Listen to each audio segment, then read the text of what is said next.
You're welcome to everything.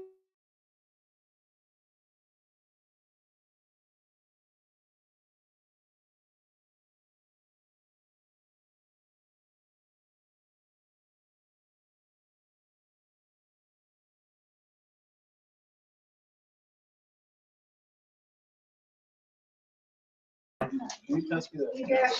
A minute early. Oh, okay. Yeah. All right. We're good. Sounded Just by split. about Well, my 6 thumb was minutes. out of the 7 o'clock. The last board meeting was like an hour and a half It's 6. shorter than we thought it was gonna be because he was being North Sandiam School District's Budget Committee meeting is called to order at 6 p.m. Are we okay, Stephen? Okay. It is an open meeting of the board and the public is allowed to observe in person and via live stream on YouTube. On the agenda is a place for public comment regarding the proposed budget. Those attending in person that wish to address the board during this time must complete an intent to submit public comment form available near the room entrance prior to this point in the agenda. Those attending virtually must have registered online prior to 12 p.m. in order to receive the Zoom meeting link. Let's all stand for the Pledge of Allegiance. I pledge allegiance to the flag of the United States of America, and to the republic for which it stands, one nation, under God, indivisible, with liberty and justice for all.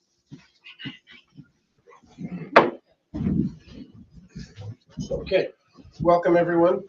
We're going to start on that end of the table, and we're going to go around and tell our name, how long we've been doing this sort of work,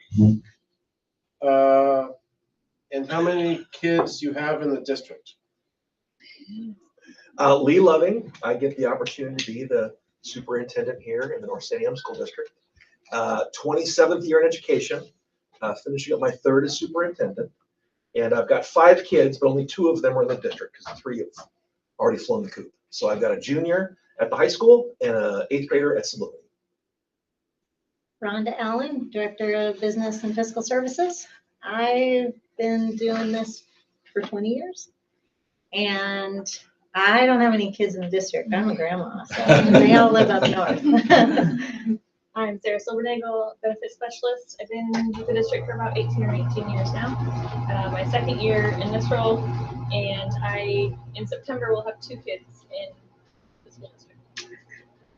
Mark Henderson, Cinco's on the budget probably in 2019, board member since 21. And as of last June, had 0 in the district, but had 2 boys go through.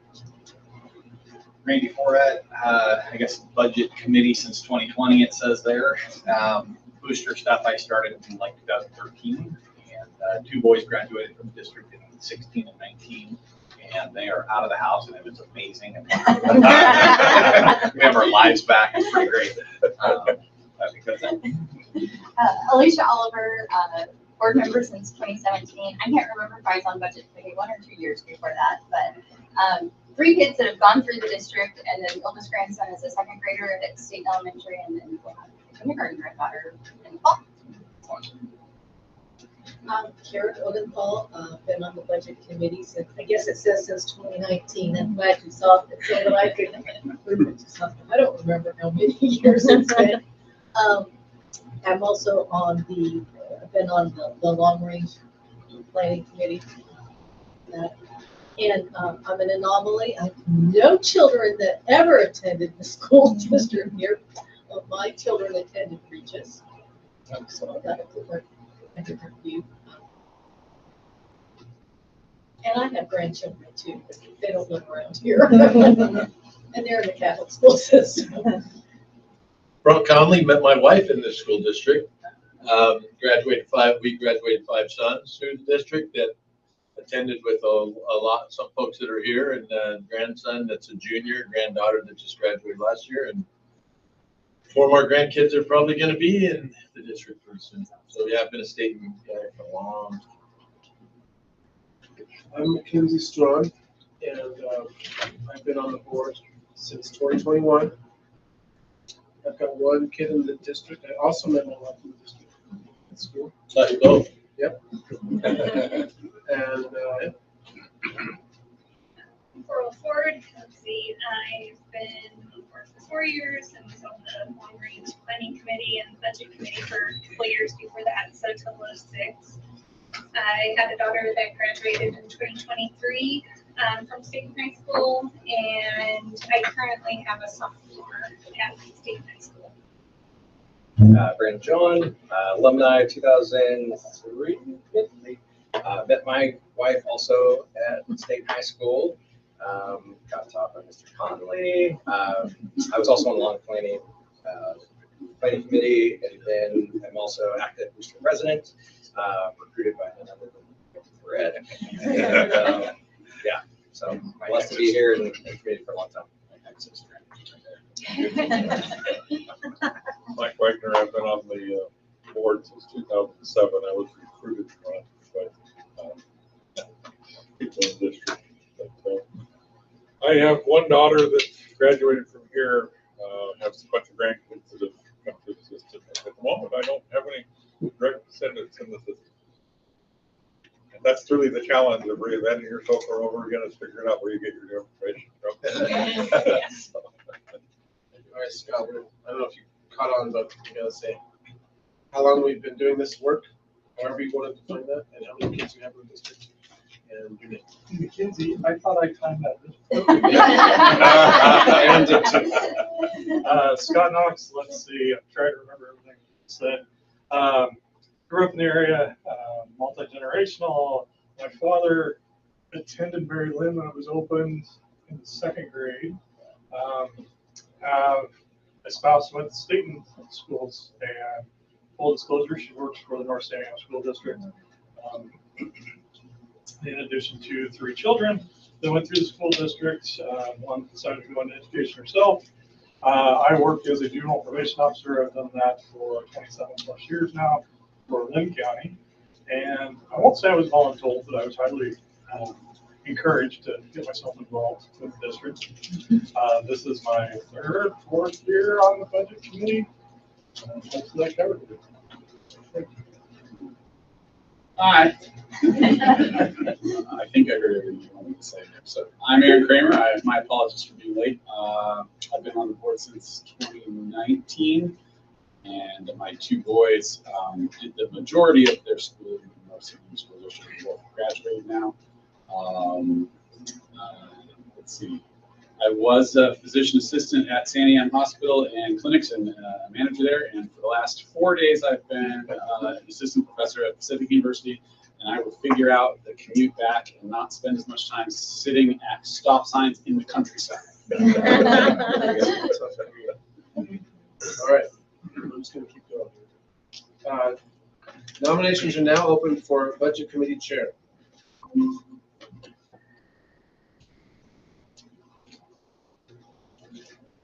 Well, last time you guys had it all figured out, so. I'll nominate last year's vice chair, which was Scott Knox. Yeah, I nominate Scott Knox. A second. I move to close nominations.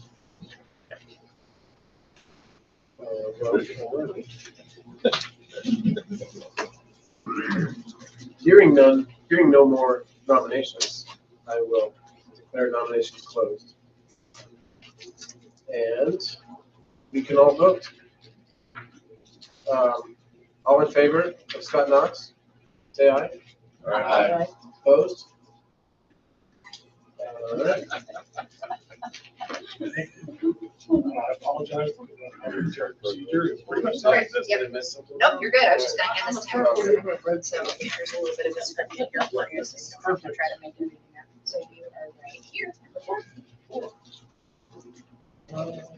So first item on the agenda, it looks like approval of May 9th, 2024 Budget Committee meeting minutes. The 2024-25 Budget Committee minutes from May 9th, 2024 have been attached for review and approval. Recommend motion of approval of the minutes. I move the board approve the budget meeting minutes from May 9th, 2024 as submitted. Second. Would ask that all parties in agreement say aye. Aye. All those in disapproval say nay. Yes, and that brings to adjournment.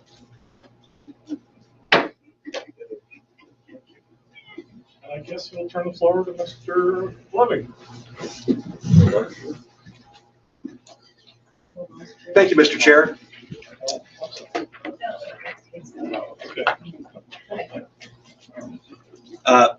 Thank you, Mr. Chair. Thank you, committee. We really appreciate y'all coming and helping us listen to and ask questions about and potentially approve a budget this month, the next month, regarding the operations for the North Santiam School District for the 25-26 school year. So I'm going to read you my budget message and take any questions at the end. So for the 25-26 school year, we are about ready to, the board is about ready to approve a new vision and mission statement. The new vision statement they're about ready to approve is future ready graduates. And the new mission statement is to provide a skills-based and rigorous academic education for all students. The 25-26 school budget has been built to meet the overall needs of the students in the North Santiam School District. The 25-26 school year will be the first of the 25-27 state fiscal biennium, and the budget is based on a funding level of a 49% distribution of the state proposed $11.36 billion state school fund allocation. So first year of the two-year biennium. The North Santiam School District budget decisions continue to be based on the district's new vision and mission and the proposed 5-year North Santiam School District Results 2030 strategic plan. These serve as a guide or a roadmap that, if implemented effectively, will provide a quality education for all North Santiam School District students. To that end, district staff have created the 25-26 budget on the following core beliefs. Every student needs to be future ready. All students, staff, families, and residents within our district boundaries are essential partners in our educational community. Our schools need to be safe and healthy places for students to learn. Providing an early educational foundation in literacy and numeracy is key to our students' future academic success. High levels of learning occur when instructional best practices and student engagement are the foundation of our instructional design. Working in professional and collaborative teams allow us to make a greater positive impact on student learning. Maintaining a comprehensive and student-centered educational program is vital to achieving our vision and mission. Staffing plans and program decisions built within this budget have been based upon, pardon me, let me start over. Staffing plans and program decisions built within this budget have been made based upon the above core beliefs. This budget includes programs and staffing levels informed by the district's 5-year strategic plan. Factors that have been taken into consideration include focusing on student skill growth to meet grade level standards in literacy and mathematics, being intentional and strategic about deploying resources to support student skill intervention and acceleration where needed. A continued emphasis on staffing levels for students who need access to English language support services and special education services. A comprehensive professional development plan for all staff members, which supports individual and collective staff growth. These professional development plans will strongly emphasize literacy and mathematics at all grade levels. Continuing to offer a wide variety of career and technical education programs at state and high school to attract high school students to varying opportunities to ensure all students are future ready. In addition, the CTE programs the school district provides will be maintained through funds from the High School Success Account. These high school success dollars will fund programs to support student opportunities and increase state and high schools' 4-year on-time graduation rates.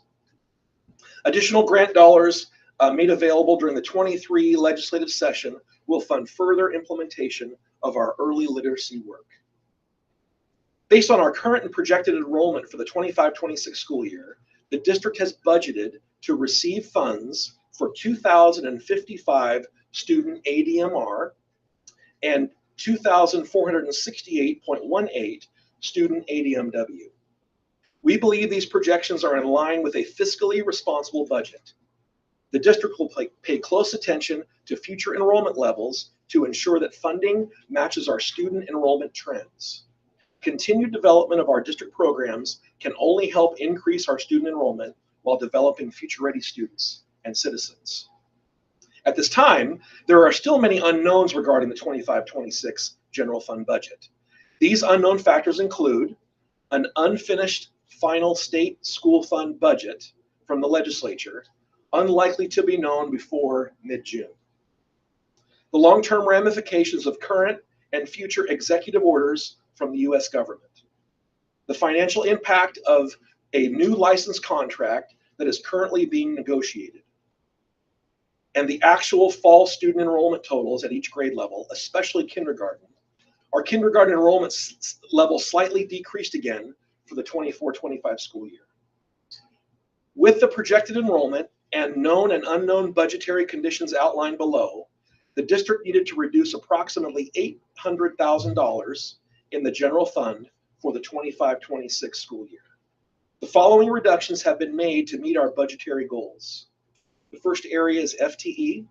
We reduced 0.67 administrative FTE, which included reducing the Director of Safety, Security, and Health position, and we did that with a retirement. We reduced 2.0 licensed FTE, which included 2 1.0 teaching positions at state and high school, accomplished through attrition. We reduced 1.82 classified FTE, which included a 0.94 campus monitor at state and high school, who was recently hired back as an SPA 3, which took us from 2 campus monitors to 1 campus monitor. A 0.44 librarian position at Maryland School. This was a retiree that was working back. A 0.38 high dosage tutor at Sublimity School, and 0.06 of the librarian position at Sublimity School. So that position went from a 0.88 to a 0.82 to get to our our needed reductions. We also moved 0.5 of administrative FTE into the student investment account grant. In addition, we moved 2.0 licensed FTE into the student investment account grant. We eliminated all out-of-state professional development employee travel for the 25-26 school year, and we scaled back on some curriculum purchasing and professional development contracts.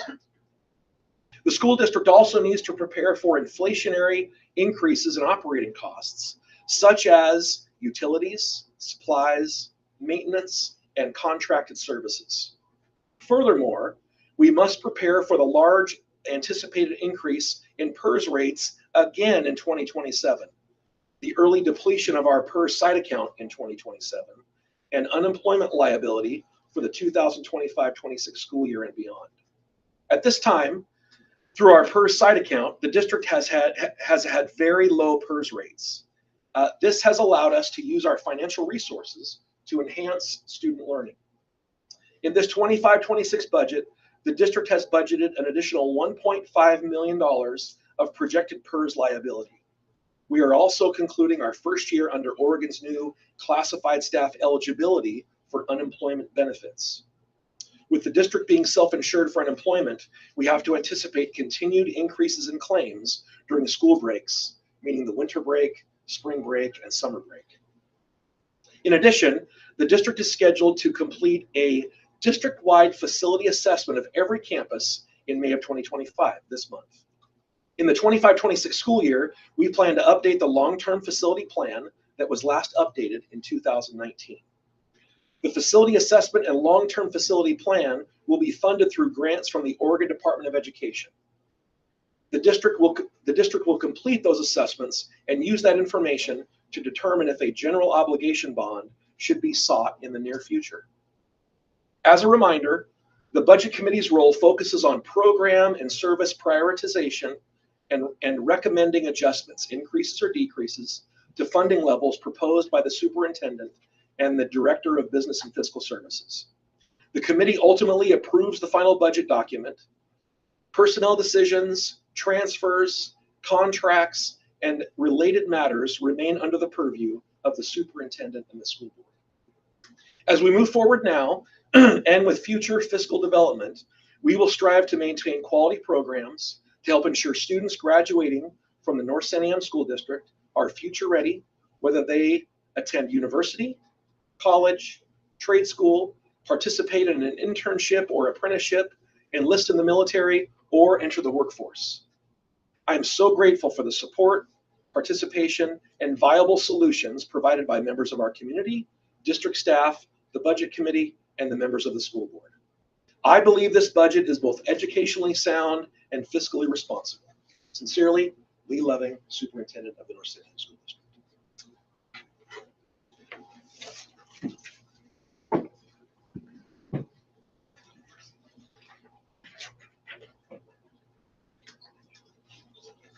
Thank you, Mr. Levin. I guess we'll turn this over to Cal. And Mr. Loving. Yes, sir. And Mr. Levin.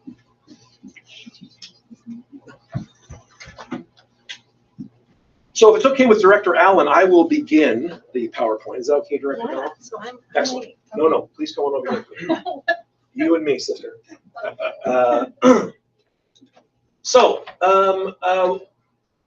Last year, we went through this process and tried to go a little bit deeper into the nature of school budgets to familiarize the committee and the board in regards to kind of how we're choosing to do the budget. What we heard back from y'all was that was very informative and helpful in regards to kind of understanding the options for the district and why we went the way we did. So tonight, because there's no new members of the committee or board, we are going to forego kind of going into details on the different kinds of budgets and kind of cut to the chase a little bit, okay, to use our time more effectively. So we want to talk about the budget adoption role process roles, our budget tenets, aligning resources to district priorities, and specifically policy DB, which is about the budget. So we'll go into that. I already shared my budget message, so we can ask questions about the budget message if you'd like. And then Rhonda is going to go through and really kind of dive into overview of the budget. So we have a lot of slides for you on that. So we wanted to take a little less time and talk about process and a little more time with the budget itself. Okay? Questions? My question would just be probably when we get into details of the budget around where things were cut, and then the existing salaries within certain admin and different programs and things like that. So wherever that aligns in the program, that's where I'd like to think on that. Excellent. We can totally do that. We can totally do that. So as we move through the presentation, we invite you to stop us and ask questions, and hope you will allow us to say the answer or say, we're almost there, we're going to get to that. Can you hold that for just a minute, and then we can roll forward. So if that's okay with y'all, that's the way we'd like to proceed. Questions? Excellent. All right. So budget committee made up of school board members and an equal number of citizens. We have 7 school board members, which means we have 7 members of the budget committee. Not all the members of the budget committee were able to make it tonight, but they all received a copy of the budget and an opportunity to ask questions. So just wanted to share that with you. So there's a total of 14 people on the committee, okay? The superintendent proposes the budget. The budget committee approves the budget, and the school board at a separate meeting adopts the budget. That's outlined in state law, and that's what we do. So once the budget has been adopted, then Rhonda and her team files the adopted budget with ODE, and we have to do that by June 30th of every year. And then the corresponding files with State of Oregon by July 15th. So we want to get that approved in June so that we can follow through and meet those deadlines. Once adopted, then we will actually implement the budget. So we kind of I talked already about the new vision and the new mission, and just want to be super clear that we are we work hard to have a stable, fiscally conservative, student-based budget. This is all about how we support students and how to get students future ready. And future ready doesn't necessarily just mean life after high school. It also means how are we getting first graders ready for second grade? How are we getting fifth graders ready for sixth grade? How are we getting eighth graders ready for ninth grade, and so forth? We've tried to align this budget plan with our strategic plan that will be hopefully adopted in the next month and a half.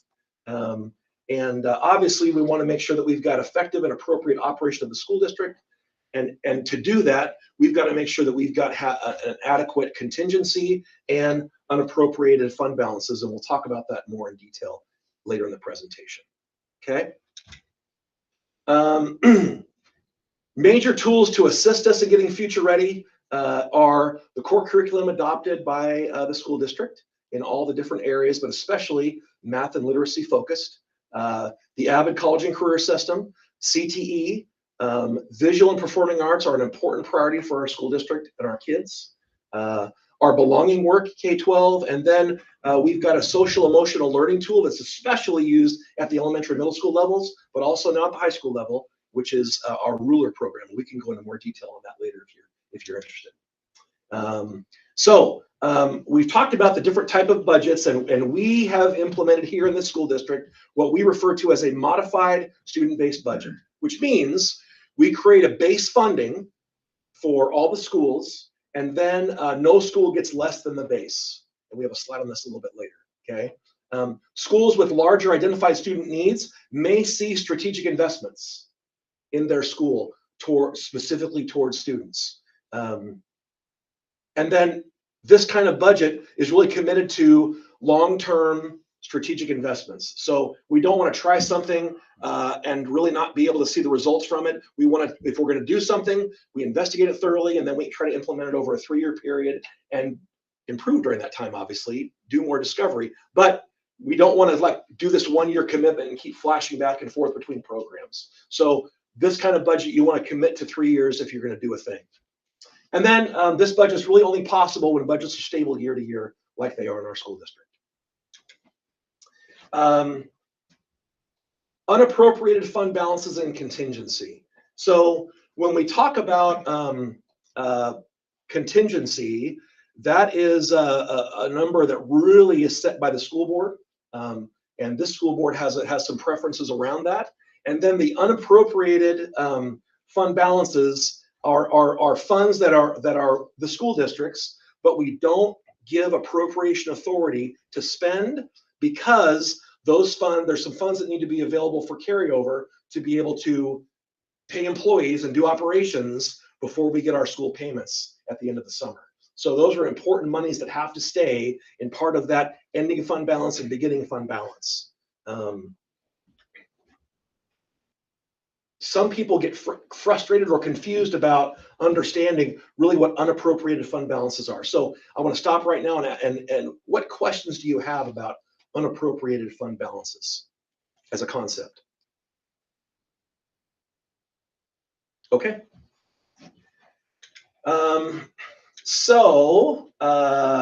Ending fund balance. Can you go back, Lee? Oh, yeah. I have a question about our credit ratings. I don't think you talked about number 5. How are we? How is our credit rating? So the credit rating actually is referring to the credit rating for our bond. Right. And it has, I mean, we haven't gone out for a bond in a while, so I don't know what the current credit rating is. Can you share our last one with them when we refinanced? I remember. We had a AA plus, That's right, a double A. which is one of the highest a school district can get. That's what I expected. I just wanted to hear. Yeah, no, thank you. And we went in when we refinanced the bond, the 2003 GO bond, and hoping to get a good bond rate and hoping to get a good bond return. And in that process, we were hoping to save the taxpayers about $750,000. And because of our bond rate and the sales that day, we saved somewhere around $1.4 million for the community. So that's a big deal. And it really is because of the bond rating that the district had earned over the years by having a stable budget, not finding themselves in emergency situations, and having an adequate and appropriate contingency and ending fund balance. So thanks for asking that. Yeah, that's a big deal. So ending fund balance obviously becomes a beginning fund balance. In board policy DBDB, what you're going to find is that the minimum amount of ending fund balance and beginning fund balance needs to be at least 7% of the general fund that we have. So that's the minimum. That's not the desirable. The desirable is higher than that, and our accountants tell us that every time. Our auditors tell us that every time. But just so you know that we have to have at least 7% according to board policy. So the board directs me to do that, and then I do that, and then we manage that so that we continue to have that year to year. So questions, wonderings about process? So I asked this last year, and I just want to refresh my memory. Having served in the government for a lot of years, and especially in the federal government, they talked about colors of money, allocated money that's for stuff or for people or for projects or for buildings. And once that's allocated and put in that fund, it's hard to move money across those lines. So I imagine this, I'm asking, once you said we submit the budget to the state, how much leeway do you have as a superintendent and the board to move money across if an emergency comes up or something comes up that's unexpected? How hard is it to move colors of money from stuff to people or people to buildings? So we are bound by local budget law on how we appropriate all of our funds, and local budget law sets it in categories. So it's done by fund and by function. So I can't go over those appropriations by 10%. If I go over them by 10%, I have to bring a supplemental budget to the board for approval, and you have to go through the budget. So you can do that, you two can do that internally. And if it's over 10%, then it has to come to the board for board approval. And then do you have to resubmit a document to the state saying that you changed the allocations? Not to the state. Okay, the board has the authority to authorize. But the board has to have a resolution before them for us to transfer funds even below the 10%. Okay, so you make a recommendation. Appropriation category. You talk about it with your team and then come to the board and say, hey, we need to make an adjustment. We need your approval. Yes. Okay, thank you. And for the last couple of years, we have done a supplemental budget because our ending fund balance was high and beginning fund balance were higher than we had anticipated. And so therefore we needed to figure out how to allocate that money and where to allocate it. Which is a good problem. Yeah, which is a good problem to have. Yes. Thanks. Coral. So you talked about for specific areas of learning that we allocate special investments for up to 3 years. I vaguely remember that we were focusing special investments on Maryland School at the time. So is that still where the focused investments are going, or has it shifted at all? There's more focused investments, but Maryland continues to be one of them. Yes. Okay. Yep. Great question. And we'll talk more about that a little bit later in the presentation. Aaron. When you were describing the mitigation of the need to get rid of $800,000, we mentioned moving FTE into the SIA funds. Can you remind us when the SIA grant ends, if there is a date? Yeah, so that it used to be September 30th of the following fiscal year, but now they're moving all those dates to June 30th. So it's a biennial grant. So you can carry over the first year, but not the second year has to end by 6/30 of 2020, for this year, 25. Does that answer your question? It does, and triggers the next question, which would be, those positions become contingent on continuing to receive reasonable monies in an SIA grant in the next biennium. Fair? Well, that is fair, and that's also fair of our state school funding monies as well. But the SIA funding is legislation. And so that I'm not going to say guaranteed because nothing's guaranteed, but that is legislation then. What's the SIA? Student investment account. Yep. Absolutely. Tied to the corporate tax, the state corporate tax. Okay. Other questions? Really good questions. Thank you. All right. So we did the budget message. And so, I guess I can go back. So questions about the budget message. It was a while ago, but questions about that?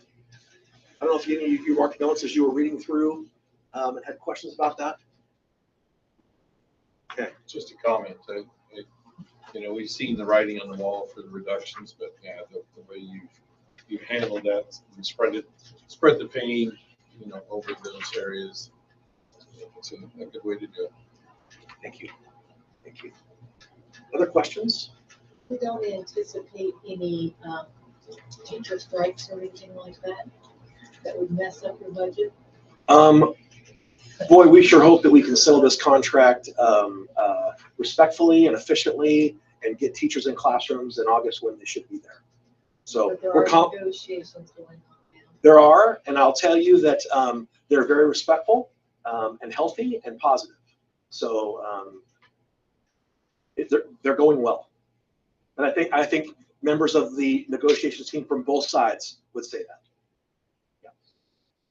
But this budget is assuming a certain result from the negotiations. Every year we have to pick a number, right? And so that's not, we make it very clear to the unions that the number that we use for the budget is not, you know, a negotiation tactic. We have to choose a number. It's got to be part of the budget. And as we've talked about many times, this budget has to be done at a snapshot in time.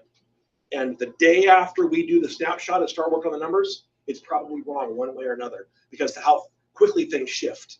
We've seen a lot of things shift in the last few months very quickly. And so on the date we had to do this, it was our best attempt at making sure that we had a fiscally stable and conservative budget that could work for our students and the programs. So we had to put a number in there based upon just had to put a number in there. But So, it could differ based on negotiations. I just see what happened in Portland where, you know, they struck, they finally settled, and then everybody was shocked that the budget was all blown to pieces. So one of the responsibilities that we have in the negotiation process is to be very clear the ramifications of the offers and the ultimate settlement.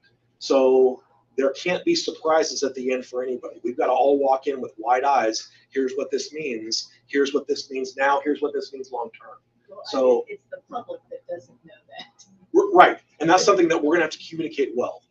Yep. Just ask, what was what's a high dosage tutor? So a high dosage tutor is someone that is hired specifically to do individual and small group interventions, either in literacy or math. So they pull kids out of class and do some very intense tutoring and support of language, writing, listening, reading, and mathematics skills. Yeah. So we've got high dosage tutors throughout the district through general funding, and that's one that we decided to reduce in this process. Good question. Two questions, one in follow-up to Brandon. So with the elimination of the high dosage tutor, 0.38, I guess it's, will they still have access to high dosage tutoring if it's needed? There is another high dosage tutor in that building. Okay. Yeah. Okay. And then my second question was with the two positions being lost at the high school, does that eliminate any programs or course offerings? Is the result that the class is a bigger class, or what's the ramification? Yeah, really good question. So the ultimate ramification is that some class sizes in some areas will be a little larger than they were this year. The student enrollment was even steeper, but no programs, and to my knowledge, no programs have been affected. All programs that are currently at the high school will continue to be at the high school. Other questions? Aaron. I understand that FTE is allocated to schools based on their need and their enrollment for student population. And you mentioned that every school gets the base and then additional as needed. Does the cost of that FTE remain a district level situation, or does a school potentially get penalized if they have a long tenured team because their FTE costs would be greater? So definitely FTE costs from building to building are different simply because of the experience of the educators there, whether they're licensed or classified. And so we try to take, when we plan, we try to take the average, knowing that some might be a little lower, some might be a little higher, but we take that average and try to make those adjustments in that way. I don't know if it's still the right time or not, but just in line with all of this, and we're taking cuts on there. We just hired through on an AD position. We have, I think, 4 administrators at the state high school. Right? We will have a principal, an assistant principal, an athletic director, assistant principal, and then an assistant principal that is directly over, spends most of their time at Options Academy, over the State Virtual Academy, and the in-person Locust Street Academy. Okay. And how does that align with other sizable high schools in ours? Because like when we're eliminating, and I know we have another high dosage person, but I look at like, I think when I was here, I don't remember if the AD was licensed or not, but did that affect the pool that we had because they had to be licensed as administrator?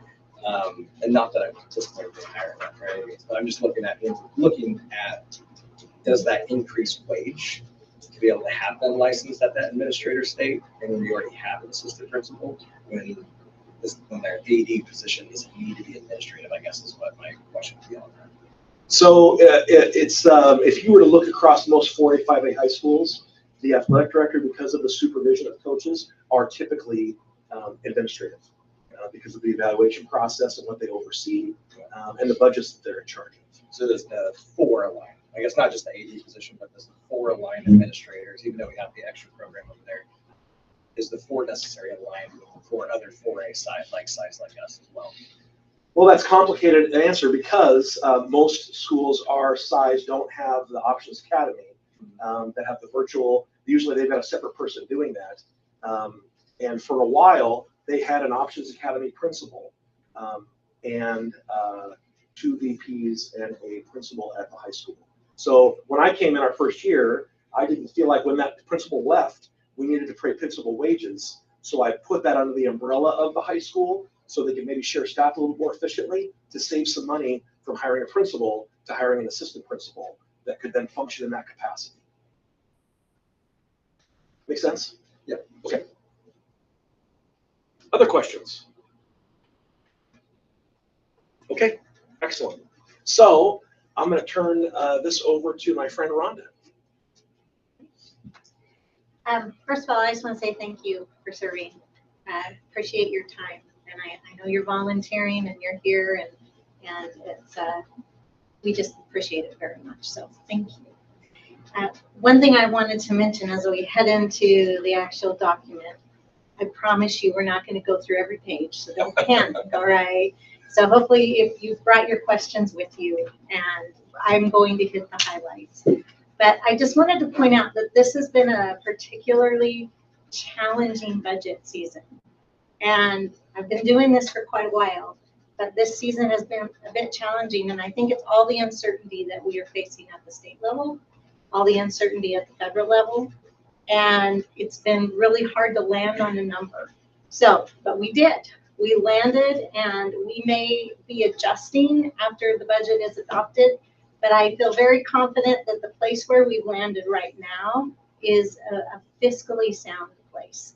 So hopefully you'll be on board with that. But I could equate my my trek through this budget season as have any of you ever been on a roller coaster and that goes backwards? That's what this has been like. You expect that thing to go forward and it goes flying backwards and it catches you off and everything does a flip. So that's where we are with this, but that doesn't mean that we're discouraged or we don't feel confident. We're just presenting to you tonight a budget that we feel is very sound for this district, but with the knowledge knowing that it is probably going to change. We just have a line in the sand. So this first slide here is just a reminder that the budget is simply a plan for one fiscal year. And it provides an estimate for the current and the upcoming budget periods. So it is our plan. It's not set in stone. If we get some things wrong in here, we have processes that we can go through through resolutions, through supplemental budgets to correct things. And just quickly, I know the budget is my world, and those numbers mean a lot to me when I see them on the page.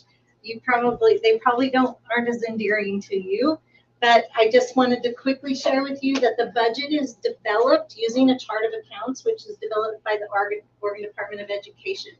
And I want you to know that I am bound by that process. So I created this budget to align with the requirements that the state puts out for me, according to the chart of accounts and the PBAM, or the Program Budgeting and Accounting Manual. By the way, in the back of your books is an index, an appendix, which has a glossary. If I ever say anything that you're like, what in the heck is she talking about? Or an acronym that comes flying out of my mouth, please stop me at any time, or just grab your glossary and look it up. I've tried to put everything in there that might come flying out of my mouth, all right? But please feel free to stop me at any time if I move through things too quickly. All right, and then the structure of you're going to have fund and function. Now, that goes back to my appropriation categories. I am bound by fund and function to stay within those appropriation categories. If I go over them, then I have to go into that 10% above or below that we were talking about. And then there's the object, cost center, area, and sub area. So just trying to, so this number right here, it just tells me a story. It tells me that I'm in the general fund at the high school in the area of instruction. I'm looking at a teacher, and that teacher teaches English. All right, so those are what those account numbers mean to me. They all have meaning behind them, and if you have any questions about any of them, just let me know. And then we have different fund types, and I think it's important that we settle this one in our minds as well, because the general fund, which is Fund 100, is our operational funds. Those are the monies that we get from the state school fund allocation, and local property taxes, those are our two biggest sources of revenue. Those are operational. But then we go into some other funds, like our special revenue funds, which are restricted funds. Those have narratives to them, they have requirements on them, and we spend those in very specific ways. Debt service is exactly what it is, those PERS and the bonds, the GO bond. And then capital projects funds are also restricted funds that we have set aside by a GASB 54 ruling that tells us that every year we sign that to say these funds are restricted for a very specific purpose. And Brent, your question earlier, I think deals directly with this slide. So thank you for asking the question. And then we have a couple of other funds. We don't have any 500 funds, but we do have a 600 and a 700 fund. Our 600 is your internal service fund. That deals a lot like a private fund where we hold the money. It's our unemployment fund. And so that is where we have been putting reserves of unemployment money, especially since the new legislation passed. And we are self-insured, so we have to make sure we're being fiscally responsible with that. How long has that law been in place? This is the second. This is the first year. First year. So how did that go as expected this last year? Yeah. We haven't even seen a full year of it yet. So that's where classified employees who are off on spring break and Christmas break can file for unemployment. Correct. Okay. And because again we're self-insured, that comes out of our accounts, which is why we have that fund. Yes. Yeah. Is there any chance that we would? I mean, do you think it's possible that we should not be self-insured at some point, or do you still believe that still has an advantage? I don't know. I've asked myself the same question. I know it's a process to move to the state and have them do it, and I know you pay the higher rate for a while, but I suppose that if we weren't able to keep those monies in reserve, then we could look at that. But I do think we're in a good position right now to stay self-insured. And Brent, back to your question, we haven't seen a full year of it yet. So like anything else with the state, we work in arrears. So we haven't seen a full year of that yet. Yeah.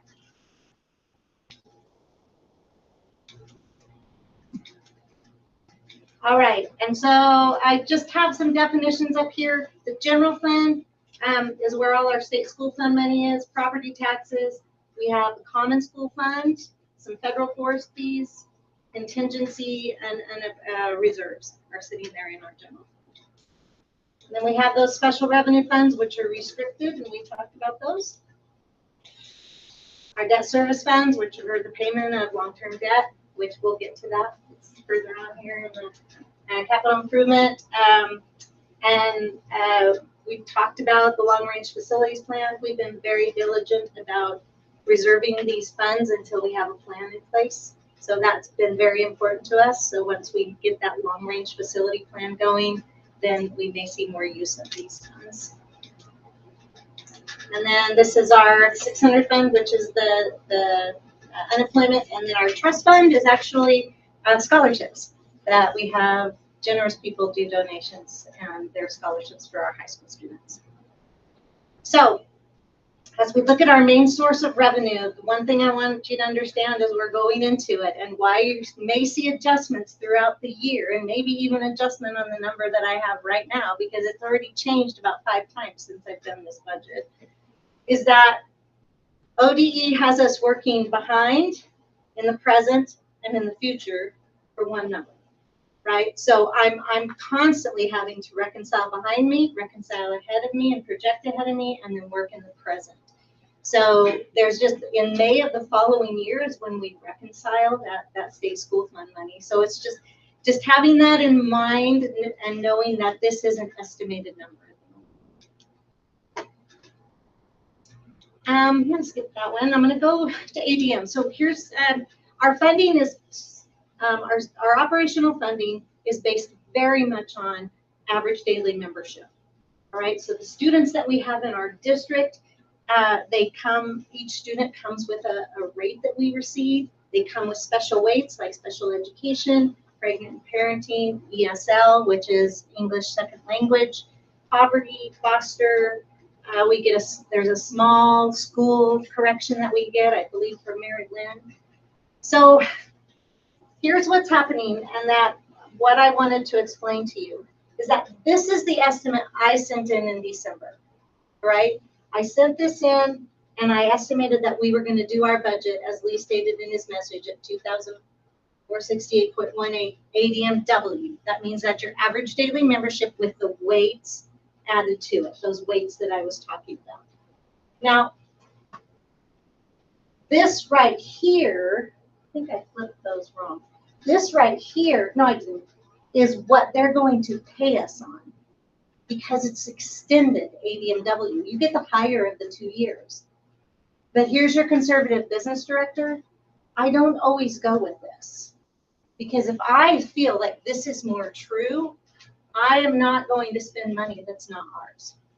All right. So they may be paying us on this, but I may be putting a portion of that into a liability account that's due back to ODE. If I see that this is where our numbers are really falling. Otherwise, I'm going to owe them back the money. Okay. One question. Yeah. Go back one. Yeah. I guess I've always assumed that when you get to all the weights, that it's evenly spread throughout the district. Is that a false assumption? Is there a building that bears the brunt of that more than another building? Are you talking districts or buildings? I'm talking building. So those weights apply for the whole district, right? They do. Yes. We have 2,075 kids, and then we end up with credit for 2481 because we have all those weights. I'm asking, have we ever looked at how the weights are distributed? My assumption's always been that they were even, but that may not be true. I think you're going to see that they're not. Okay. Like, I think you're going to see how the funds are distributed by Try school. for 3 times for the nice. As Lee was stating, is really based on need as well. All right. Okay. And I think you'll see that really come true in the poverty weight and how we're looking at where our title kids are. Well, the remote elementary school is all Maryland, right? Yes. Yes, it is. Yeah. Yes. And the next time you get an answer you don't like, if you could refrain from throwing things. I'm having some anger issues. I'm taking medication. I'm not sure. You can throw the cookie at me. All right. Does that answer your question, Mike? I think so. It's just given me a different way to look at things I hadn't looked at before. I didn't. I'll see if I can stay away as I go through the pages Can you again. go back just one quick second, sorry. And I'm hoping what you're seeing here with the extended ADMW option is that this concept allows districts from doing this to doing this, so that there's not dramatic drops in funding year to year. And so as a district, we kind of manage and keep that more of a small wave than a large wave that has massive impacts on our district and our budgetary process. So the extended ADMW is a great tool for us to smooth out that potential volatility. Thank you. So in a district of our size, what's a small wave versus a big wave in terms of ADM variability? ADM, well, if you figure that it's basically about 10,800 per student. Mm-hmm. So then you take that student on the raw number and you add the weights to that student, it could get up a lot higher than 10,800. So then when you have a dip in 20 kids, you think, okay, then I'm gonna multiply that by 11,000. And that's basically. So I guess what I'm taking away from this, what I'm inferring is that because you've pointed out to us that you consider a change of 13 to be significant and you won't dare budget for something of that nature, that losing 20 would be considered more of a big wave? Yeah, not until I know it's true. Okay. All right. Especially in a year where we've done reductions. Okay, Yeah. thank you. Okay, so I'm on page 17 now, if you want to turn there, if that helps you in your book. I want to just give you a look at our revenue and the revenue that's been budgeted in the 25-26 proposed budget. So we're looking at property taxes of just over 8 million. Property taxes doing great. It's about a 95% collection rate across the counties that we receive property taxes from. And just so you know, in Oregon, that's a fairly high collection rate. So we're blessed with folks that pay their taxes, which is very nice. What's a low number? Say, What's a low percentage? In talking to a few superintendents in other areas, there are some districts that are having an 82, 83% collection rate because people are behind, right? Eventually they do it, but we don't have access to those funds right away if they're not collected. So it can be very volatile because, again, we're paying on the property taxes that well, let's talk about that a little bit later. I'll stop talking for a second. She'll get to that. Okay. And I did budget a 3% increase. Again, I'm a conservative soul. I would rather adjust it if it comes in higher, and I usually know that in November, how we're looking at our property taxes. Common School Fund and County School Fund, those both come to us through our State School Fund grant. The Common School Fund is actually, gosh, way back in, when was that? See if I can find that. 1891 or something like that. I believe that the Department of State Lands received land from the state to be able to sell and lease that land to use the revenue to go towards schools. And so now we still have, I believe, $681,000 that they're reallocating to schools, or $681 million that they're reallocating to schools, and we receive as the common school fund. The county school fund is just the money that the county is required to give us, mostly through local property taxes and some timber money. So we're looking at about $8.5 million on local revenue in this budget. Okay, so this is how the state school fund works. So then we have our local revenue, and then we have teacher experience. So this factor right here is part of the multiplication or the calculation that determines our state school fund. So right now, the state's average is 12.09. Ours is 9.52. So we're at a negative 2.57. And we've been sitting there right there at that number since I got here. And our extended ADMW, 2481.01. And so through this calculation right here, they get to a general purpose grant number. What does the minus 2.57 do? It's run through a calculation, so when it runs through the calculation, it's calculating the negative number multiplies it by 45. So somebody else might be getting 10,900 per student because they have a higher parent ratio, am I on the right track? Yep, you're right on track, Mike. So then after the general purpose grant, we look at it at transportation. And so I take our full transportation costs and we get 70% reimbursement of those full transportation costs. And it gets to be about $837,000. So then there is a total formula revenue, which adds your general purpose grant and your transportation together. But the state school fund is that total formula revenue minus your local. Does that make sense? So this local, it's subtracted from the state school fund. That total formula revenue, because we are the ones who receive the local revenue from the counties, right? And then the state school fund comes to us at about 19 million. So what I think I heard you say was, this number is minus from this number to get this number. Yes? Are we still on page 17?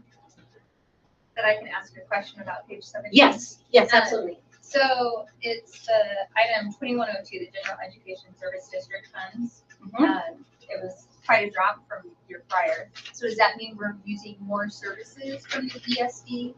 Well, or what? It means two things. Okay. We're using more services and their services are more expensive. Okay. So we receive 90% of the funds that an education service district receives goes back out to those districts. We receive resolution dollars, is what that's called. So we have this pool of money and we can choose which services we want to purchase with our resolution dollars from them. We have a lot of increase in SPED and just increased costs. I mean, last year they went up 13%. I figured 9% this year with ESD. Yes. And then the amount that I have in the budget is the transit that I asked them to send to us after we'd used all our services. Oh yeah, my arrows. Okay, so a few budget assumptions. I think it's important that you know what we built this budget on. So we built it on the governor's recommended budget 11.36, which could maybe round up to 11.4, but who knows? We probably won't know that till the middle of June. A student membership of 2,055, that's average daily membership. Okay, that's not the weighted membership. Total FTE of 275.59. A PERS rate increase because of that side account that's expiring. And we have reserves for PERS, for textbooks and unemployment. Increased staff leave and paid leave organ, which we are responsible for paying for that, so we have to increase costs for that. Flat funding with all the programs. So you'll see in the supply areas and the non-consumable areas that the schools, we've just had to flat fund them. So there may be movement around in those monies in the different places they have them, but they didn't receive an increase this year. Our property insurance went up 18%, so that was a big one. And then we had that reduction of 800,000 to be able to balance. And the special education cap in this budget, I don't know if many of you heard and have heard through the legislative news that they're trying to remove this cap so we can receive more funds for special ed, but that hasn't happened yet. So I budgeted it at what it is right now. And then obviously we have staffing, COLA, steps, insurance cap increases. And a total general fund budget of $33,894,397. So I don't think I put transportation on there, but that was also another increase for us as well. Okay, so I'm gonna let you look at this for a moment. It's on page 18. And I'm gonna ask you if you have any questions regarding general fund revenues that have been budgeted in the 25-26 budget.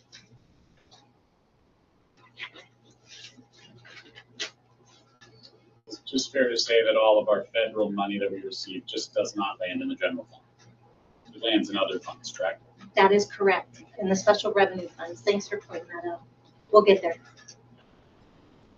Is the building we're leasing out to the church, that's zero? for I think it's $1 a year. $1 a year, okay. Oh, the Mahima? Yeah. Yes, it's $1. Okay, Yes. really. Is that on? I mean, Yeah, I'm what- sorry, I left it off. I couldn't get it on the pie chart. Say we can move on. Any other questions? All right. All right, here we go. We're going to move into expenditures. So I wanted to share staffing assumptions with you as we do this. So fixed payroll costs are running anywhere from 40 to 60% on top of the gross salary. That 40 to 60% includes FICA unemployment, paid leave Oregon, workers' comp, PERS, insurance. And as paid leave Oregon and state transit and the increase in PERS has come into that payroll cost roll up, we're seeing the cost of that rise. PERS, we do the 6% pickup for employees. The district picks that up. Now, we have been paying, because of our site account, 0% PERS. All right. So now, because that site account, because our payroll rates are, everybody's payroll rates are so much higher, the site account is depleting much quicker than the debt service schedule. So they're raising our rates. So now we're looking at tier 1, tier 2 at 6.49 and 3.31 for officer. So that was over $1 million in our budget just to get those PERS rates included into all the salaries. And we haven't had to absorb that for a while because of our site account. So I'm keeping my eye on that site account issue, making sure that we have enough reserves in the PERS fund to be able to handle the costs that are going to be coming down the road.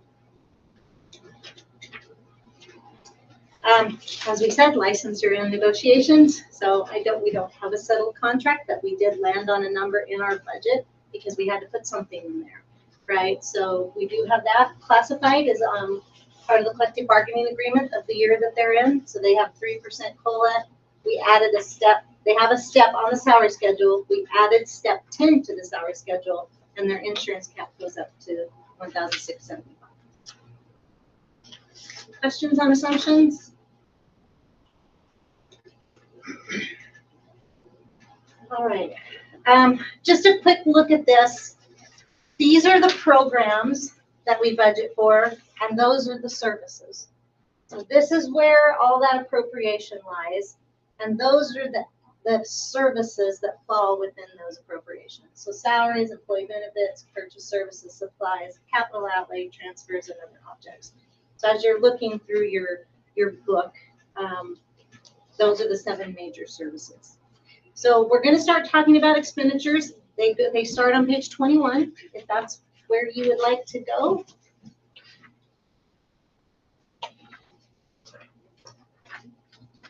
And please stop me at any time. So I'm not going page by page through these.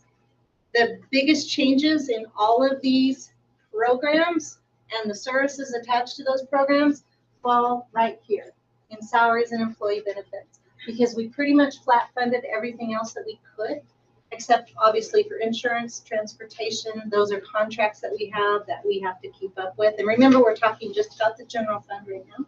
So you're going to see big movement in salaries and associated payroll costs. Question in regards to, when we're flipping through all these, and we may not, like I said, we're not gonna go over line by line. But I'm happy to go over any that you want to. Okay, whenever you do the facilities breakdown of expense, whether it's the field at the middle school, the high school, whatever it is, where is that in here? Like, I just want to kind of get a summary of that. Yep, so if you're looking right up here, let me skip a slide real quick and I'll show you. Whoops, sorry. Right here in 2542, that's the function or the program. So if you go to the page in your book that has 2542 as the function or the program, that will show you exactly what the breakdown is, what we're spending on our facilities. Okay. Does it take into consideration whenever you have turf or you have field turf or whatever it is on there? Is there a breakdown in the non-similarities and what it takes to upkeep those. And when we look at that, like replacing a patch that's on the baseball field or in the softball field or football field, is there a age expectancy that's built into that budget as well? Kind of all of those things, or if like Shemakata or someone uses one of the facilities, where do those funds come from and go into? Does it go to the baseball program to be able to just, fund that, or does it go to the actual facilities grounds for improvement? Great question. And so it does not go to the operational fund, which is the general fund for facilities. We actually have a 400 fund, and it's called athletic improvement, and we'll get there. Okay. And the rents that happen on the, you know what I'm saying? Yeah, When the fields, thank you, go into that fund. And so that fund's been building. We probably, as we're talking through our long-range facilities plan, need to include the turf replacement, the turf maintenance and repair, and see what we need to have in that fund to be able to sustain those funds. Okay.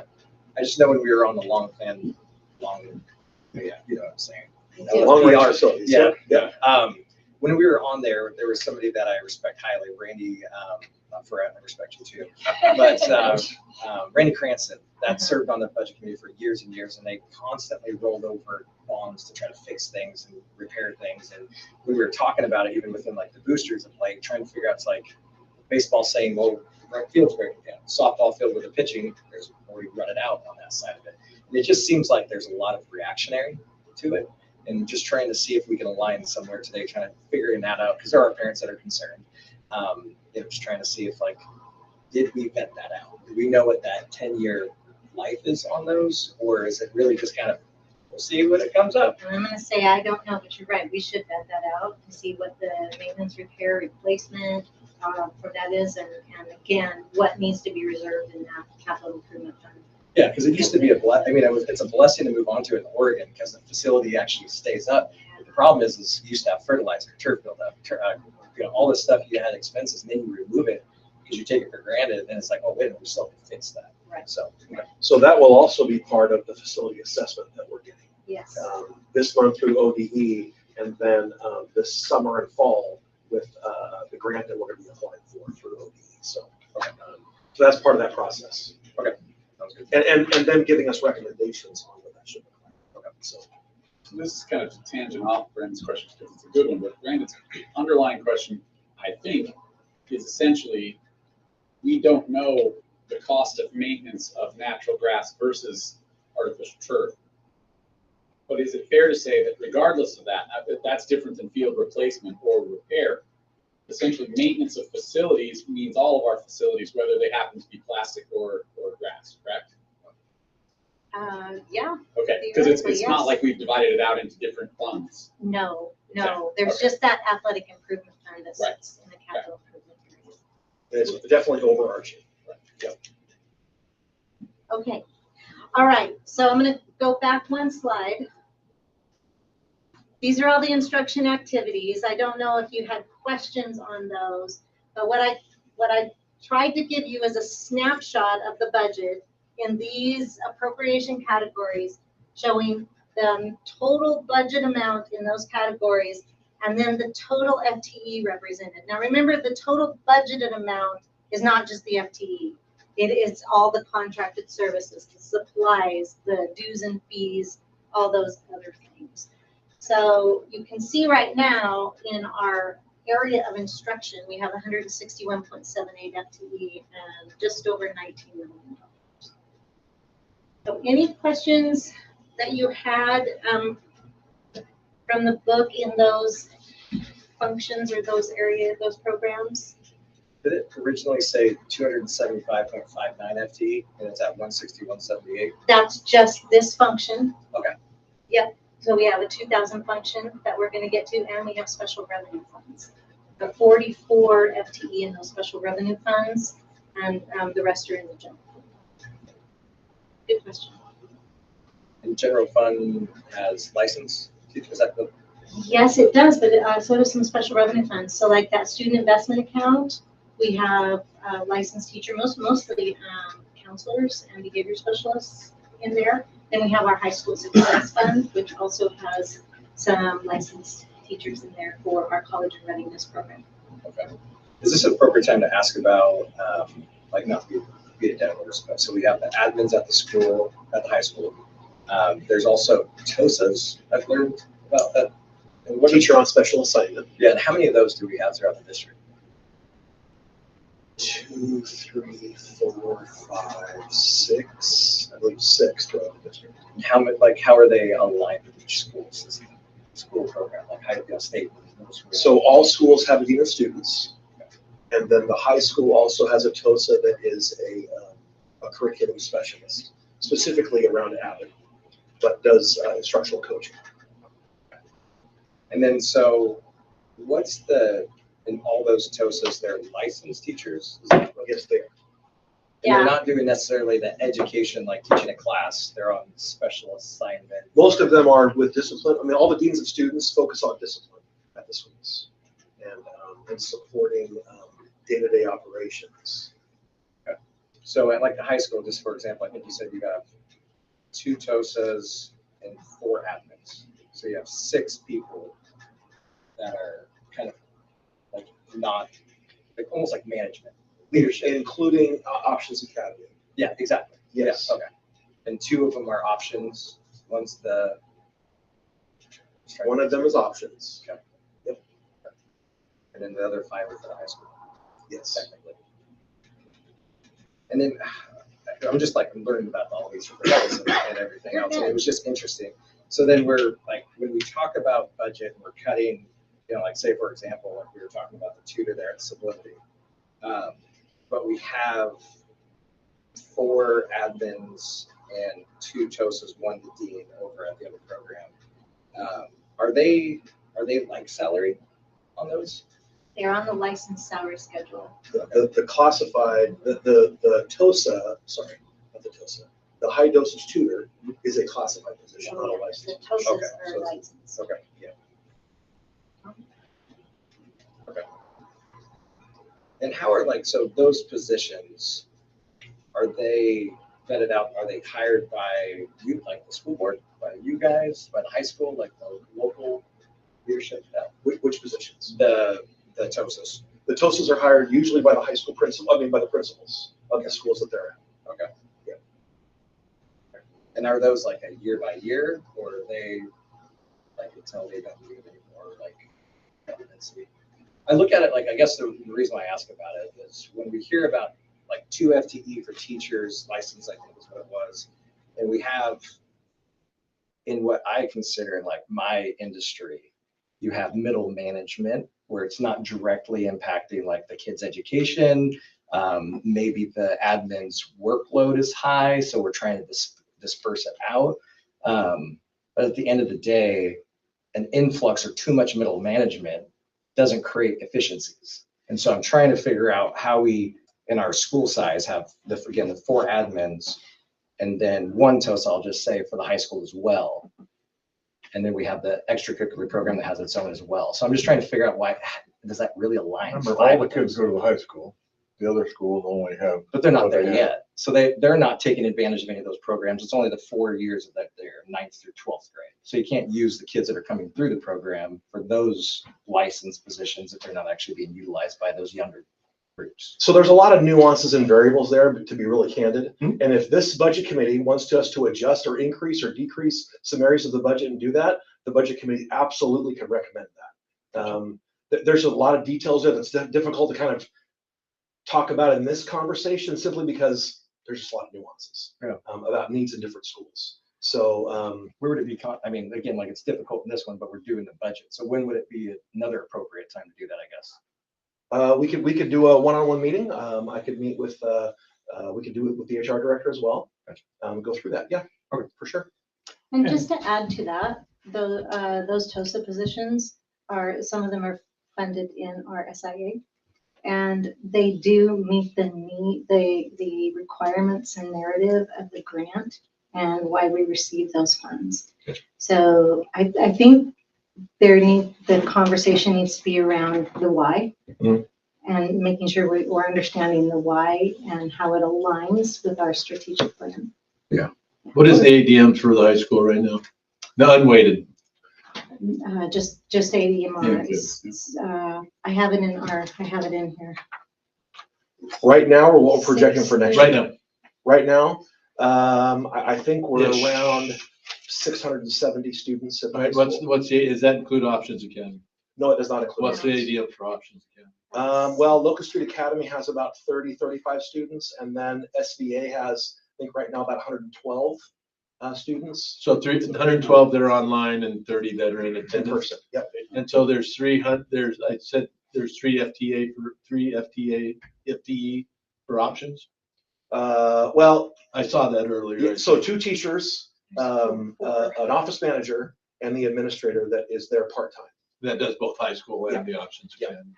And the TOSA, and the 2 TOSAs are curriculum development and instructional assist and behavior. behavior. The dean of students is Okay. the behavior. And the behavior piece is what aligns. So with our the student the investment. administrators don't do behavior anymore? They do the assistant high-level principals? behavior. Okay. The day-to-day management of the hallways, Okay, the administrators are there at passing time, but those dean of students really help out with those low-level tardies, attendance, and some low-level Okay. behavior. That just helps me in perspective from when I used to work there Copy. to what they're doing now. We didn't have Options Academy. And I've asked the same questions to people working in the schools. So it sounds like Dean of Students is under the TOSA. Yes. For example, what was given to me for an example of one of our schools in our district, that Dean of Students not only does the Dean of Students responsibilities, but also covers classes because they struggle with having enough substitutes to teach classes. Dean of Students also teaches 2 class blocks during the daytime. So opportunity to do specifically the Dean of Students role is part of their responsibilities, in addition to spending a lot of time in classroom covering classes where staff are out for curriculum training, academic, personal reasons, vacation time, all those kinds of things. But I'd also be interested, I think you got good questions, what the other school situations are too, and how they're using those roles. Yeah. I mean, I just look at it where I'm sure Brun can talk about like what he did when he was a teacher. Like these positions, are they elevated salaries that take on this role? And again, I take it like the private sector that I have my 20-year history in, is that sometimes other regular teachers, you have to pick up and do other things and pull things. So is it always necessary for the school size, and does it fit, and go from there? So interested on all the details there. Yeah, thank you. Appreciate the questions. Thank you. All right. Okay, so these are all the support services that we have in the general fund, and just over 13 million and 69.14 FTE. Any questions around the support services portion of the general fund? I know I asked this last year. It's okay. Like substitutes, you have no budget for substitutes. I do. But where are, it's like, The substitutes are embedded into like if you go back to, and remember, this is just the program, not the service. The service is where the subs would fall. But they're all within like the 1131, the 1121, the 1250, which is special ed, 1220. They're all embedded in these costs right here. because you have a line like 0121 substitutes license on page 24. Just I picked one. We contract our subs, and so it's a contracted service, so it falls in the 315 service, So not a I one. knew they were somewhere else, AI. but why you have a line that says substitutes and there's nothing there? And that's why I have to give you 2 years of actuals in a budget, and the prior year adopted, and then the new budget. So that's why I can't just take that line away. It has to stay there until the actuals fall off. But there are 315 in any program that you see. There are 315 service. A purchase services substitutes. Yes. Got it. Good Okay. question. I knew you had to have substitutes. If I didn't, I'm in trouble. Okay. All right. Any other questions around that? Can we move on? Okay. All right. So then we have a few other places where we have budget. We have community services, and we really had to pull down on that budget, but that's really just welfare services, just a little bit of money for us to, out of general fund operational, to be able to help students in need. We actually do access some of that through some of the grants we receive, but we just don't have a lot of room in the general fund to do that. Transfer of funds, that's the National School Lunch Plan match that we are required to do in order to run the program. So I have to budget it in the 5,200 so I can send it to the food service fund. And then we have operating contingency and unappropriated ending fund balance. And many of you, I mean, I did have to lower our operating contingency in order to get this budget to balance. So it was higher than that. So those were just definitions. Any questions on that? Are you concerned about having a lower operating contingency? I'm not concerned, but I want to be planful about having to lower it. And planful meaning I want to plan to bring it back up. Where would you like it? I would like it to be at a million. Did you say over a million? A million is where I think it would be good. You were speaking in percentages. Well, what kind of operating contingency would you like as a percentage of our overall budget as it grows? Overall budget, overall, like all funds? I mean, well, Or like 10 years from now, we can expect that inflation will have increased our budget. So how would you like to see the operating contingency as a portion of our budget?